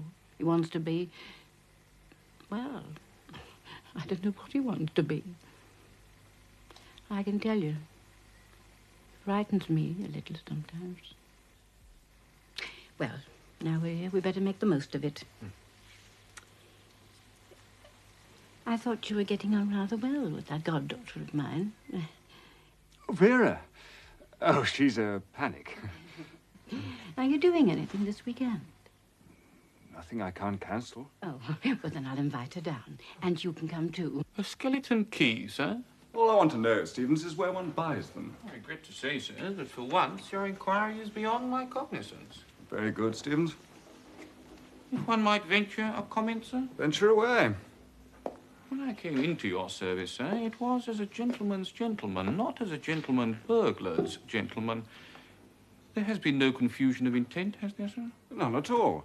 Damn it, Stevens, if I were a gentleman burglar, I wouldn't be asking you where I might buy a skeleton key, would I? I'd have one. I take your point, sir. There is a gentleman of my fraternity who drops into the mulberry bush of an evening. Yes? In the household of Lord Mount Vernon, sir. Answers occasionally to the appellation soft-pawed Pete. He might be able to help? I would be most grateful, Stevens, if on my behalf you would approach soft-pawed Pete as a matter of some urgency. Very good, sir. I need it this weekend.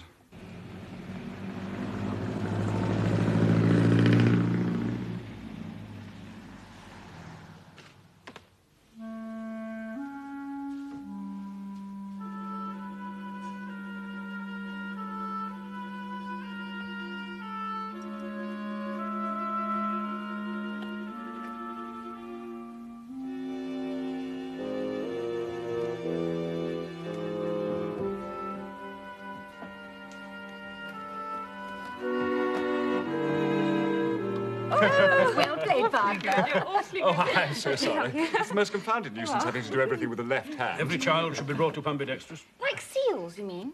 I think that's amphibious. Ambidextrous means using either hand equally well. It came up in the Times last week, as a matter of fact. 8 across. Double dealing. That was the clue. Rather clever, I thought. Are you, Godpa? Am I what? Well, what Jimmy said. Double dealing. Ambidextrous. That's it. Certainly, I can write with either hand. But not with both at once. Would hardly be practical. No, I suppose that'd be a bit too subtle. You'll never make a bridge player, Maria. I know, dear, you always say, and that's another pound you owe Mr. Thesiger. Check those figures we need for Monday, sir. I'm afraid you're right. There's an error at the pre-assessment stage. Which means we'll have to go through the whole damn report. Where is it? All the papers are in study, sir. Ah. In that case, I'd better say good night. This could take till well after midnight. That's all right, dear. The young ones will keep me company. Oswald?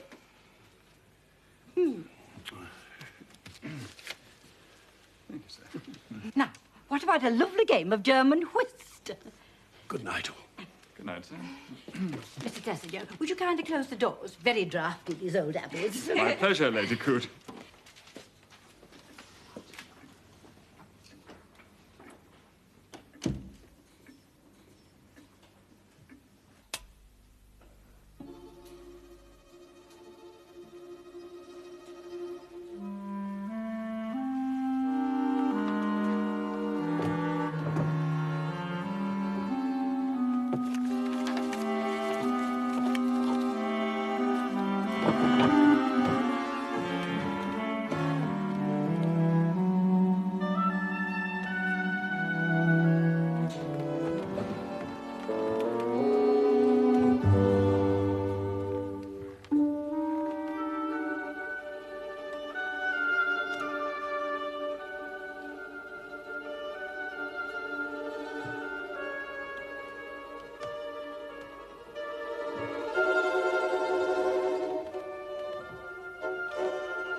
My goodness, Pongo, you did give me a start. Slinking about like that in the dark. I had a noise. Thought burglars had got in. Came down to see. You think of everything, Pongo. Even a lethal weapon. It's as well to be armed. You never know who you're going to meet. Well, I'm glad you didn't shoot. I'm rather tired of being shot at. I might easily have done so. What'd you come down for? I was hungry. I rather fancied a dry biscuit. There are some biscuits in a tin by your bed. Oh, now that's where the staff work has gone wrong, old boy. You see, there is this... a tin with biscuits for starving visitors on it, but when the starving visitor opened it, nothing inside. So I just toddled down here to find something. And now I think I'll just toddle back to bed. Good night, Pongo.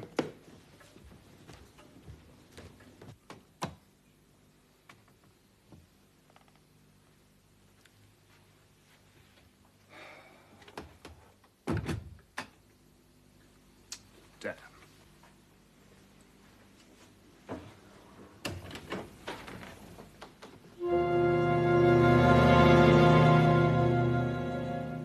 I've been thinking. Extraordinary thing about those biscuits. Do you mind if I just... Help yourself, old boy.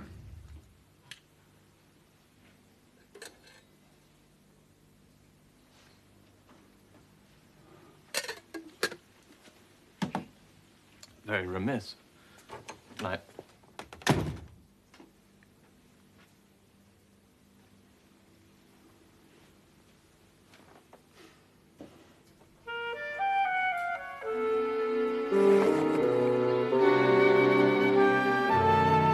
So nothing?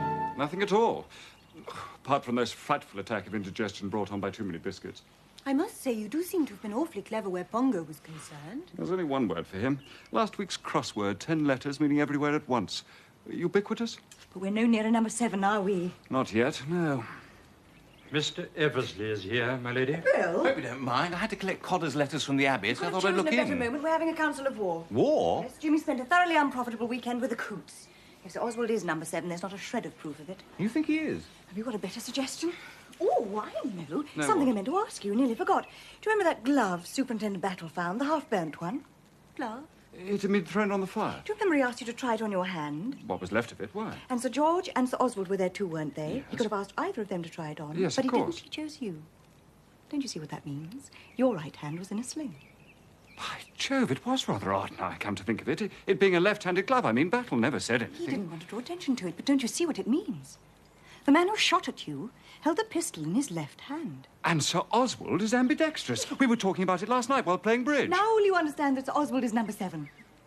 Oh, but why stage all that comedy at the Abbey when he had the formula before then at his own works? Simple suspicion had to be diverted from him and placed in another quarter. And he's very good at diverting suspicion. He doesn't have to bother. He walked in through that window, 2 o'clock in the morning, wearing his dinner jacket, saying he'd been for a walk. What's more, Battle believed him. I wonder. Don't despair, my dear child. Took me years to perfect my game. I did try. Yes, I know you did, my dear. It was a very laudable effort. Mind you, I've always thought if God meant women to play golf, he'd have made them differently. Croquet now, that's a woman's game. Very pretty sight, a young woman playing croquet. That beguiling tilt of the head, that graceful curve of the spine. Ruined the game when those short skirts came into fashion. What one misses is the provocative hint of the ankle. Mr. Lomax is here, my lord. Well, tell him I'm not. I'm afraid he saw your lordship practicing as he came up the drive. Oh, really, Treadwell? Well, where have you put him? In the drawing room, my lord. Ah, my dear fellow, my dear fellow. I'm delighted to see you. Absolutely delighted. I won't beat about the bush. I wanted to see you particularly, very particularly. Ah. About Eileen. Eileen? Yeah, Eileen. I think, if I may say so, Caterham, you hardly appreciate the fact that she is no longer a child. Oh, you mean Bundle? Yes. She is a woman, and what's more, a very charming and talented woman. I dare say, but she's very restless, you know. Never content to be in the same place for 2 minutes together. You mean she's not content to stagnate? She interests herself in the questions of the day and brings her fresh and lively young intellect to bear upon them. Now, perhaps, my dear Caterham, you'll begin to get some inkling of my purpose in visiting you this morning. But, dear fellow, you can't want to marry Bundle. Oh, I really shouldn't do that if I were you. Just go home and think about it, there's a good fellow. Count 20, that sort of thing. Always a pity to go out proposing and making a fool of yourself. I dare say you mean your advice kindly, Caterham, but I must confess you do put it somewhat strangely. However, I have decided to put my fortune to the test. Have I your permission to speak to Eileen? It's nothing to do with me, my dear chap. Eileen manages her own affairs. If she were to come to me tomorrow and tell me she was going to marry the chauffeur, I shouldn't make the least objection. Oh, where shall I find her? Well, I don't really know. She might be anywhere. As I told you, she's never in the same place for 2 minutes together. No repose at all. Not much good for a politician's wife, you know. A politician ought to know where his wife is, beside him, wearing the right hat, smiling, leading the applause, not tearing round the country in motor cars, knocking people down and shooting them. Might lose you an awful lot of votes. I beg you, my dear fellow, in view of your parliamentary career, to reconsider. I never reconsider. Eileen's brain and acute political sense cannot help but further my career to our mutual advantage. Well, who knows? With her at my side, I might even get to Downing Street. Mr. Lomax would like a word with you in the house, my lady. Thanks, Treadwell.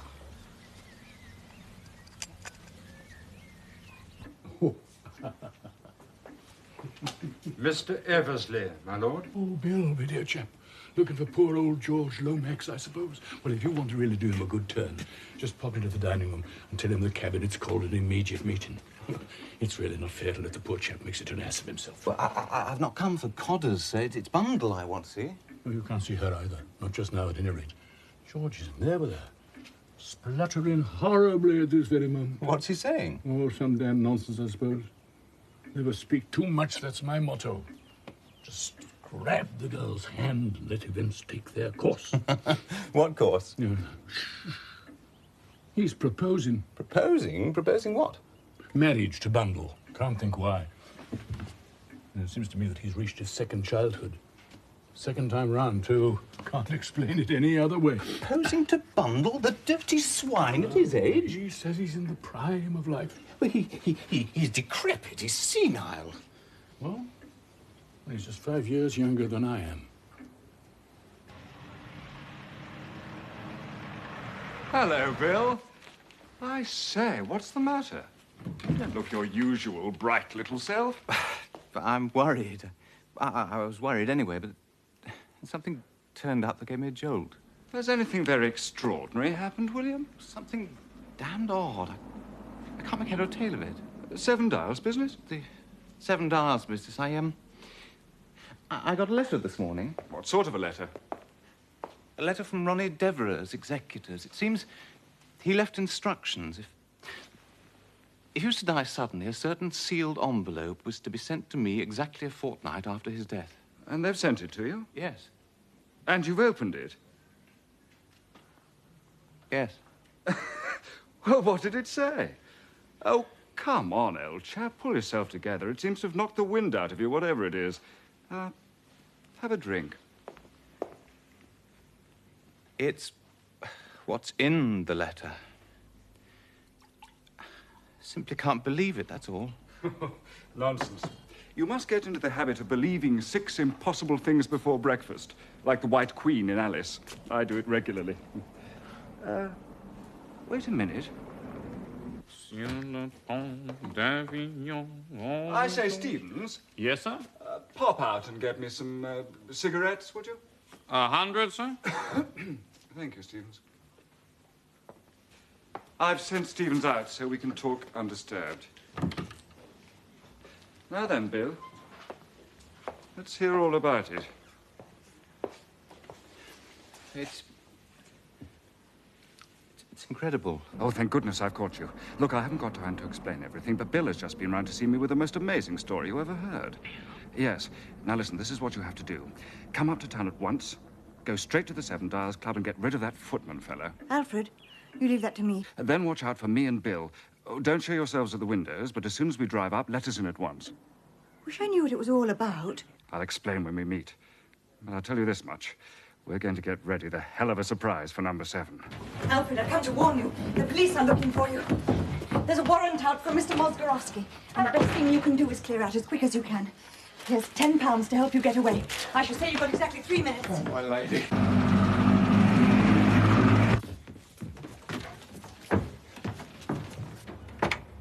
However do I thank you, my lady? One good turn deserves another. Well, I've arranged that all right. Was it necessary to be, well, quite so drastic? Safer. I don't know what Jimmy and Bill are up to. Well, we don't want Alfred coming back in the middle of it and wrecking everything. Well, they've wasted no time. They're here. I'll open the door for them. Stop there a moment, Bill. Blow the horn if you think anyone's watching the place.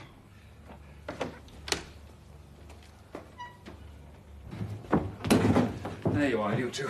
Now then, where's the key of the room you got into last time? I think it's through here. Oh, this looks like the one. Right. There's no time to lose. Right. Sorry.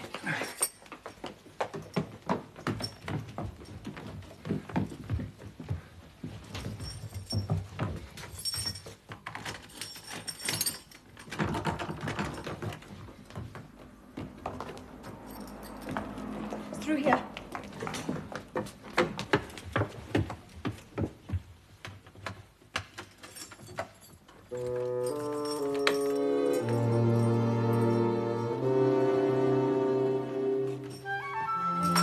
This is the getaway door.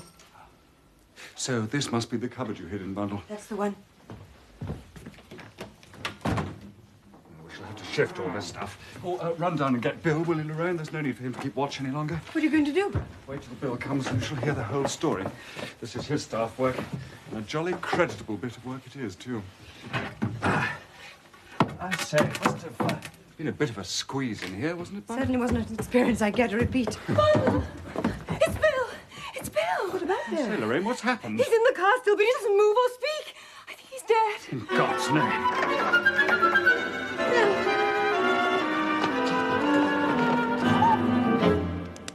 I don't understand it.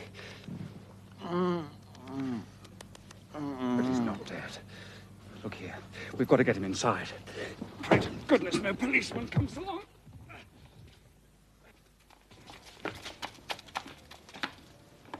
He was all right when I left him. I suppose we should have realized we couldn't turn up on their doorsteps without something happening. Look, I'm going to get a doctor. You stay here and look after him. Right. Don't be scared, either of you. But I'd better leave you Leopold. Just in case. I'll be back as soon as I possibly can. I wish we could do something. This is awful. I wonder why Jimmy left us the revolver. There can't really be danger. If they could get Bill. I know, but we're in the house. Nobody can get him without our hearing them. I wish I knew what to do. Hot coffee. You give them that sometimes. I've got some smelling salts in my bag and some brandy. Where is it? I must have left it in the room upstairs. You stay here, I'll get it. Try patting his face. Gently.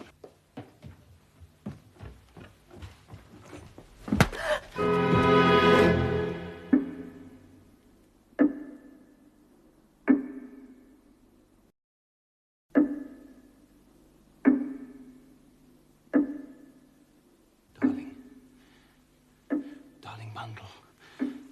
She's dead. I know she's dead. Oh, my darling Bundle. I do love you so. Bundle. Oh, my darling one. Oh, my own dearest, sweetest little Bundle. What shall I do? Oh, God, what shall I do? I've killed her. I've killed her. No, you haven't, you silly idiot. Bundle, you're alive. Of course I'm alive. Well, how long have you been? I mean, when did you come to? About 5 minutes ago. Oh, why didn't you open your eyes or say something? I didn't want to. I was enjoying myself. Enjoying yourself? Listening to all those nice things you were saying. You'll never say them so nicely again. You'll be too beastly self-conscious. Bundle, you really didn't mind? You know, I do love you, so I have done for ages, only I never dared tell you so. You silly Gielgud, just lie. Oh, I thought you'd only laugh at me. No, Bundle, seriously. Could you ever bring yourself to? Could I ever bring myself to what? would change your mind and marry me instead of that fatuous ass Codders. You think I'd marry a fool like that? You mean you haven't? You don't? I haven't and I don't. Well, then please marry me, my own darling bundle. I know I'm awfully thick-headed, but I do love you so. Oh, Bill. Oh. Now, do let's be sensible. I've got a rocking head and I've been nearly squeezed to death by you. I want to get the hang of things now. Where are we and what's happened? We are locked in the upper room at the Seven Dials. And you are not going to believe what's happened. If you do believe it, you're certainly not going to like it. Why? What has happened? Well, I better just tell you. I've sent Stevens out so we can talk undisturbed. Now then, Bill. Let's hear all about it. It's incredible. Well, then it's sure to be true. In this letter, Ronnie said that he was almost certain that he discovered the identity of the person who'd been selling this country's secrets to the highest bidder. He said that if anything happened to him and his lawyers forwarded the letter to me, I would know for sure that his suspicions were correct. His death would prove it. When we all went down to Chimneys that weekend, Gerry Wade told Ronnie that he was almost sure he knew who it was, but he didn't name the person. And Gerry was murdered. Ronnie was sure he'd been murdered by a member of the house party. That's why he fixed up that trick with the 7 clocks on the mantelpiece. He got us all in there one by one. And Ronnie was murdered.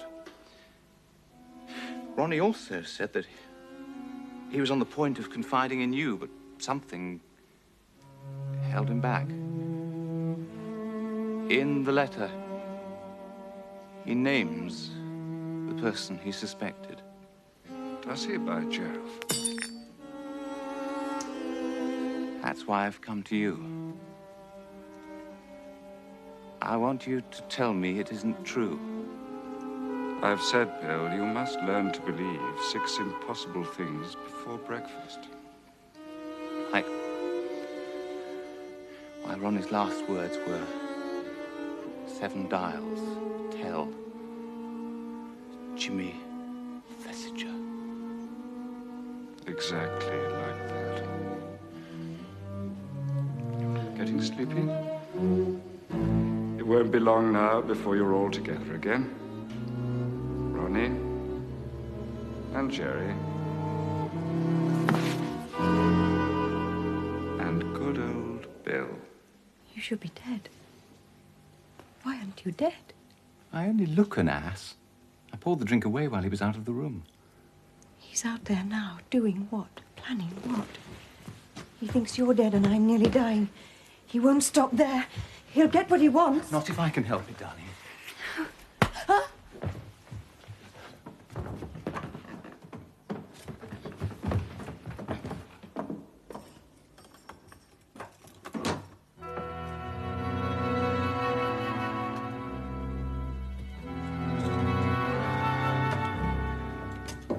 Are you sure it's all right? Oh, yes, I hit her pretty hard. Are they? Well on the way.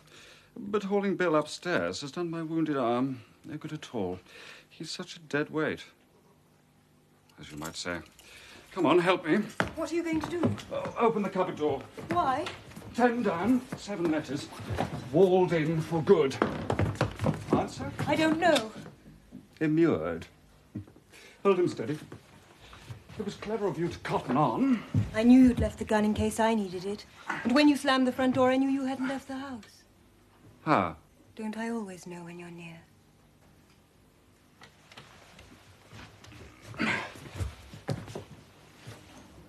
There.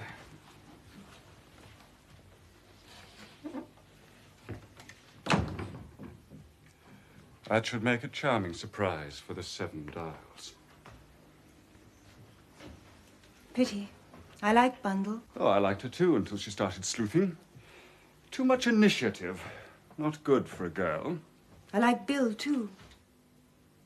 More than me. No one more than you. Ever. Well, now all we have to do is watch this house and wait. I don't care how long it takes. But someday the Seven Dials will meet again, and I shall find out at last the real identity of number 7. I should hate to keep you waiting, Mr. Thesiger.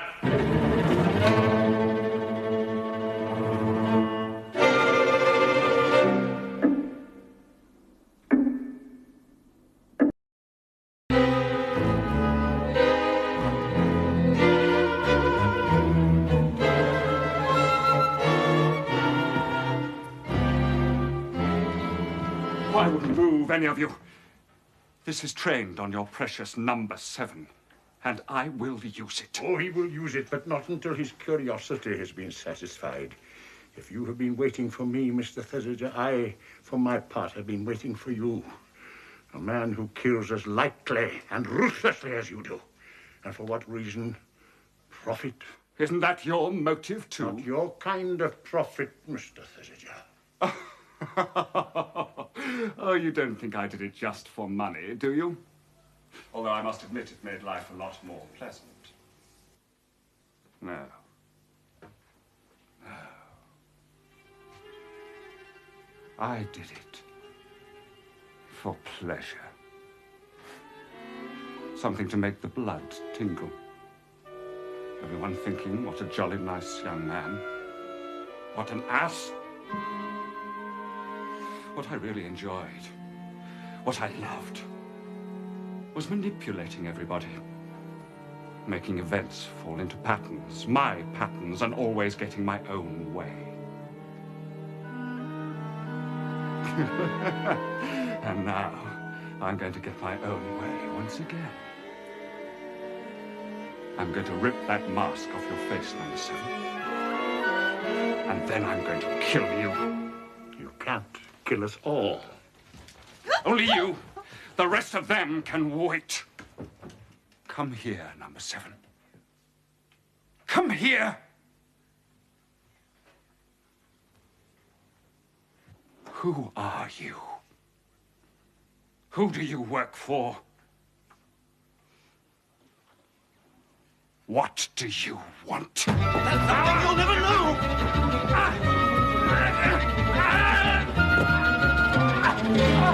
Oh, I always said you were a fool. But not, as you hoped, a drugged fool. You really should have thought of something a little different this time. Oh, but it took a long time for you to work it out, didn't it? Oh, and you never even began to suspect, did you? No. All right. So they've got me. But one thing still gives me enormous pleasure. The Seven Dials have got you, too. Take him away.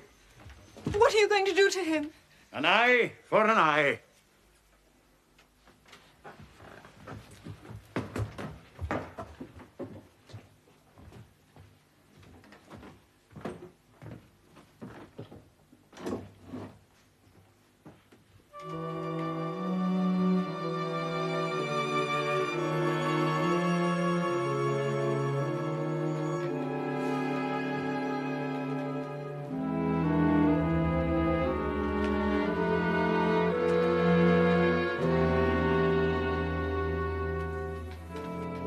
Lady Eileen Brent, you have been summoned to an emergency meeting of the Seven Dials. Approach the table. I should do as they say about you.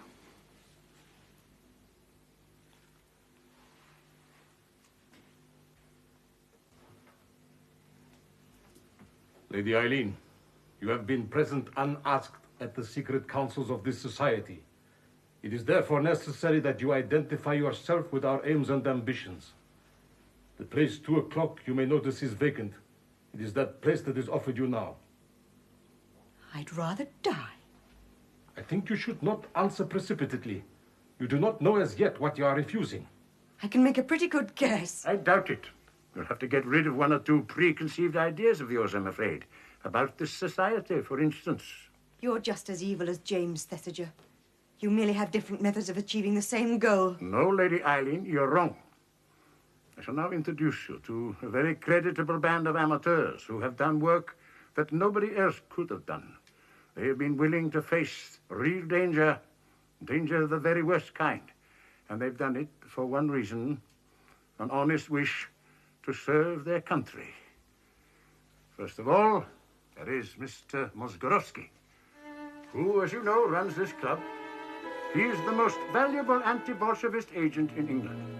Number 5 is Count Andras of the Hungarian embassy and a dear friend of the late Gerry Wade. Number 4 is Mr. Howard Phelps, an American journalist whose nose for scenting news is remarkable. Number 3, I think, you already know. You? Number 2 can only show an empty place. It is the place belonging to Mr. Ronnie Devereux, a very gallant young man who died for his country. Number 1, well, number 1 was Mr. Gerry Wade, who made the same sacrifice. His place has been taken by a lady who has proved her fitness to have it. I don't think Lady Eileen recognizes me. Bundle, may I introduce Miss Barbara St. Maur, Ronnie's cousin and one of our most talented young actresses. I was right about that mole. I shall have to remember that next time. You can change your skin, your voice, and your hair, but a mole never. It's no good. I'm completely bewildered. I suppose they all know who you are. No. Mr. Mozgorowski is my lieutenant. He's known all along. The others have taken their orders from him. Do I want to know who you are? I hope you do, Lady Eileen. Superintendent Battle. Oh. It was Gerry Wade who first suggested to me the idea of a band of amateurs. Remember what you said yourself, Lady Eileen? People who could go where the professionals couldn't. I warned him it would be dangerous, but he didn't care, nor did any of his friends. And that's how it began. But the fact that the Seven Dials finally caught up with the one man they wanted most in the world is entirely due to the courage of Mr. Eversley. He went to see Mr. Thesiger this afternoon, knowing full well that he might never return from that interview alive. What made you suspect him? Little things, I suppose, that built up gradually. His angling for an invitation at the Abbey started it. It was actually Lorraine that made me certain I was on the right track. Well, when I talked to her, she listened so carefully to what I had to say, but never actually said anything herself. And that made me think of Gerry and Ronnie. They'd confided in her, too. Then when I saw the three of you that day at Chimneys, I saw Jimmy wandering around with his arm in a sling, I suddenly thought of that left-handed glove. Suppose he'd been the person wearing it all along. But it all started with Ronnie Devereux's last words. 7 Dials. Tell. Tell who? Tell. Jimmy Thesiger. Naturally, you took that to mean that Mr. Devereux was trying to send word to Mr. Thesiger that the 7 Dials had killed him. But, of course, I knew that couldn't be so. No. It was the 7 Dials that Mr. Devereux wanted told. And what he wanted them told was something about Mr. Thesiger. That Jimmy Thesiger killed Gerry Wade. He slipped the poison into a whiskey and soda which Mr. Wade had downstairs before retiring to bed. Cheers. Cheers. That's why he was already feeling sleepy when he wrote that letter. Later, when everyone was asleep and the alarm clocks were in position, James Thesiger pressed the unconscious Gerry Wade's fingers round a glass and an empty Coral bottle.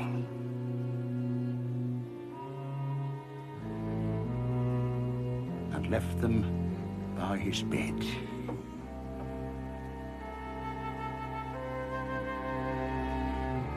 The result. Death by misadventure. Then Ronnie Devereux made the fatal mistake. He confided in the one person who had already given Gerry Wade away. Lorraine, devoted body and soul to James Thesiger. She was prepared to sacrifice her half-brother. And later, Ronnie Devereux. So, when are you going to arrest Sir Oswald? Sir Oswald? Well, Jimmy Thesiger couldn't have tried to steal the formula. Number 7 didn't try to steal the formula. That leaves only one person who could have tried to steal the formula. I knew it was him when he came in from the garden that night. Who? Sir Oswald, of course. No, Lady Eileen, it was not Sir Oswald. Who was it then? Tell me what you saw, what you heard. Well, I went to look for Jimmy when I saw the doorknob turn. So I ran to look for Bill, and then the fight broke out. Seriously? Miss St. Maur and I decided to keep watch between us. She was stationed in the drawing room, and like Bundle, I heard the fighting and came running. Miss St. Maur? I was hiding behind the screen when James Thesiger came in. I thought he'd gone when the fight started. I was in the garden under some trees when Miss Wade ran straight into my arms. We heard the fight, we heard 2 shots. We all heard that. Because that's what we were meant to hear. I don't understand. You will. Miss St. Maur, how many people were fighting? 2. How do you know that? I heard them. Did you see them?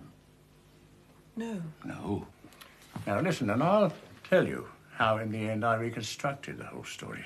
To begin with, Miss Wade and Mr. Thesiger are in this together. They have a rendezvous for a precise time, 2 a.m. So, let's go back 10 minutes before that. Miss Wade arrives in her car, parks in the lane and makes her way across the garden towards the west wing. She was seen by one of my men, but he had orders not to stop anyone coming in, only going out. And so, Miss Wade makes her way towards the house. Now we come to Mr. Thesiger. After the lights were turned out, Miss St. Maur said that when James Thesiger went over to the window, he was so still, she thought he must have left the room. Suppose then that Mr. Thesiger had gone outside.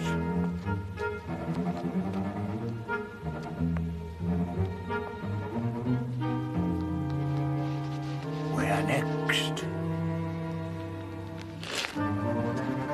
Up the ivy.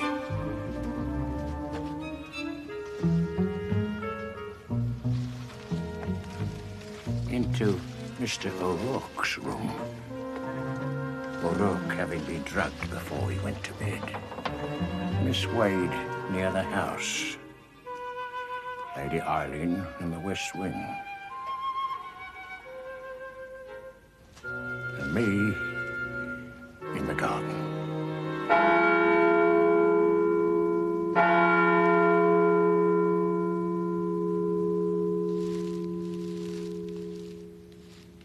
Mr. Thesiger has the formula. He throws it down to Miss Wade. She picks it up and starts running back to her car. While upstairs, Lady Eileen sees the door handle turn. Mr. Thesiger is turning it, trying to find the easy way out, but the key is under O'Rourke's pillow. James Thesiger comes back down the ivy. Lady Eileen is desperate to find Bill Eversley. Miss Wade is running away from the house, but who does she meet? Me. And at that moment, the game changes. It is no longer attack, but defense. Miss Wade tells her story. She is very clever. Her story is perfectly true, perfectly sensible. And it gives Mr. Thesiger time to get back into the house.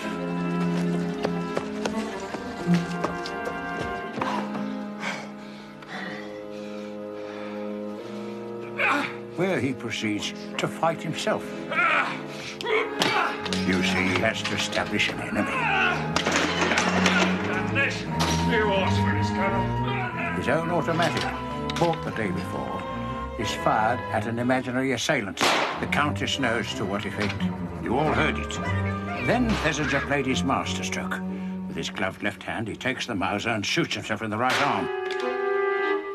I heard the shots. Miss Wade heard them. We ran to the house. James Thesiger now only has a few seconds. He flings the pistol from the terrace.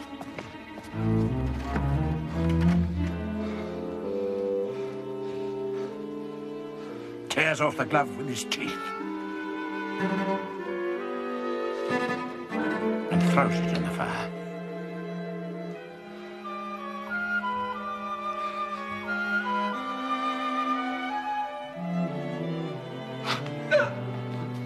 When we arrive, he is lying on the floor in a faint. So that's how he did it. And I thought it was poor old Sir Oswald. No, I never really suspected him. But I must say I did have my suspicions about that young chap, his secretary. Particularly when I heard he was left-handed, too. That gun had to be thrown left-handed to land where it did. Oh, not a silly ass like old Pongo, not a solemn card like him. Old Pongo, as you call him, is a very efficient young man and one that could put anything through if he had a mind to it. In fact, I think we should bear him in mind in case there's ever another vacancy. Unless, of course, there is one now.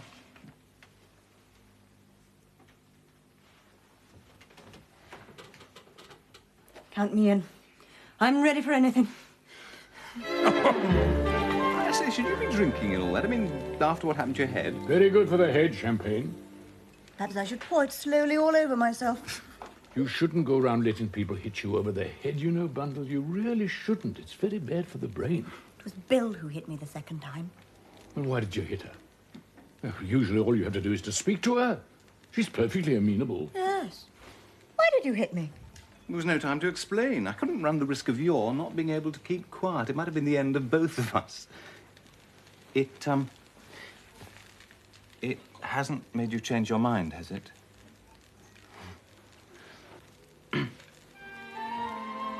Sir, I know this is going to come as a bit of a shock to you, and I'm simply a rotten golfer, but may I marry your daughter? My dear chap, I welcome you with open arms. Anything to keep her out of the clutches of that damn fool George Lomax. Oh, this calls for a toast. What's your name again? Bill, sir. You're not the one she ran over. Oh, there. Bundle. Bill, to your future.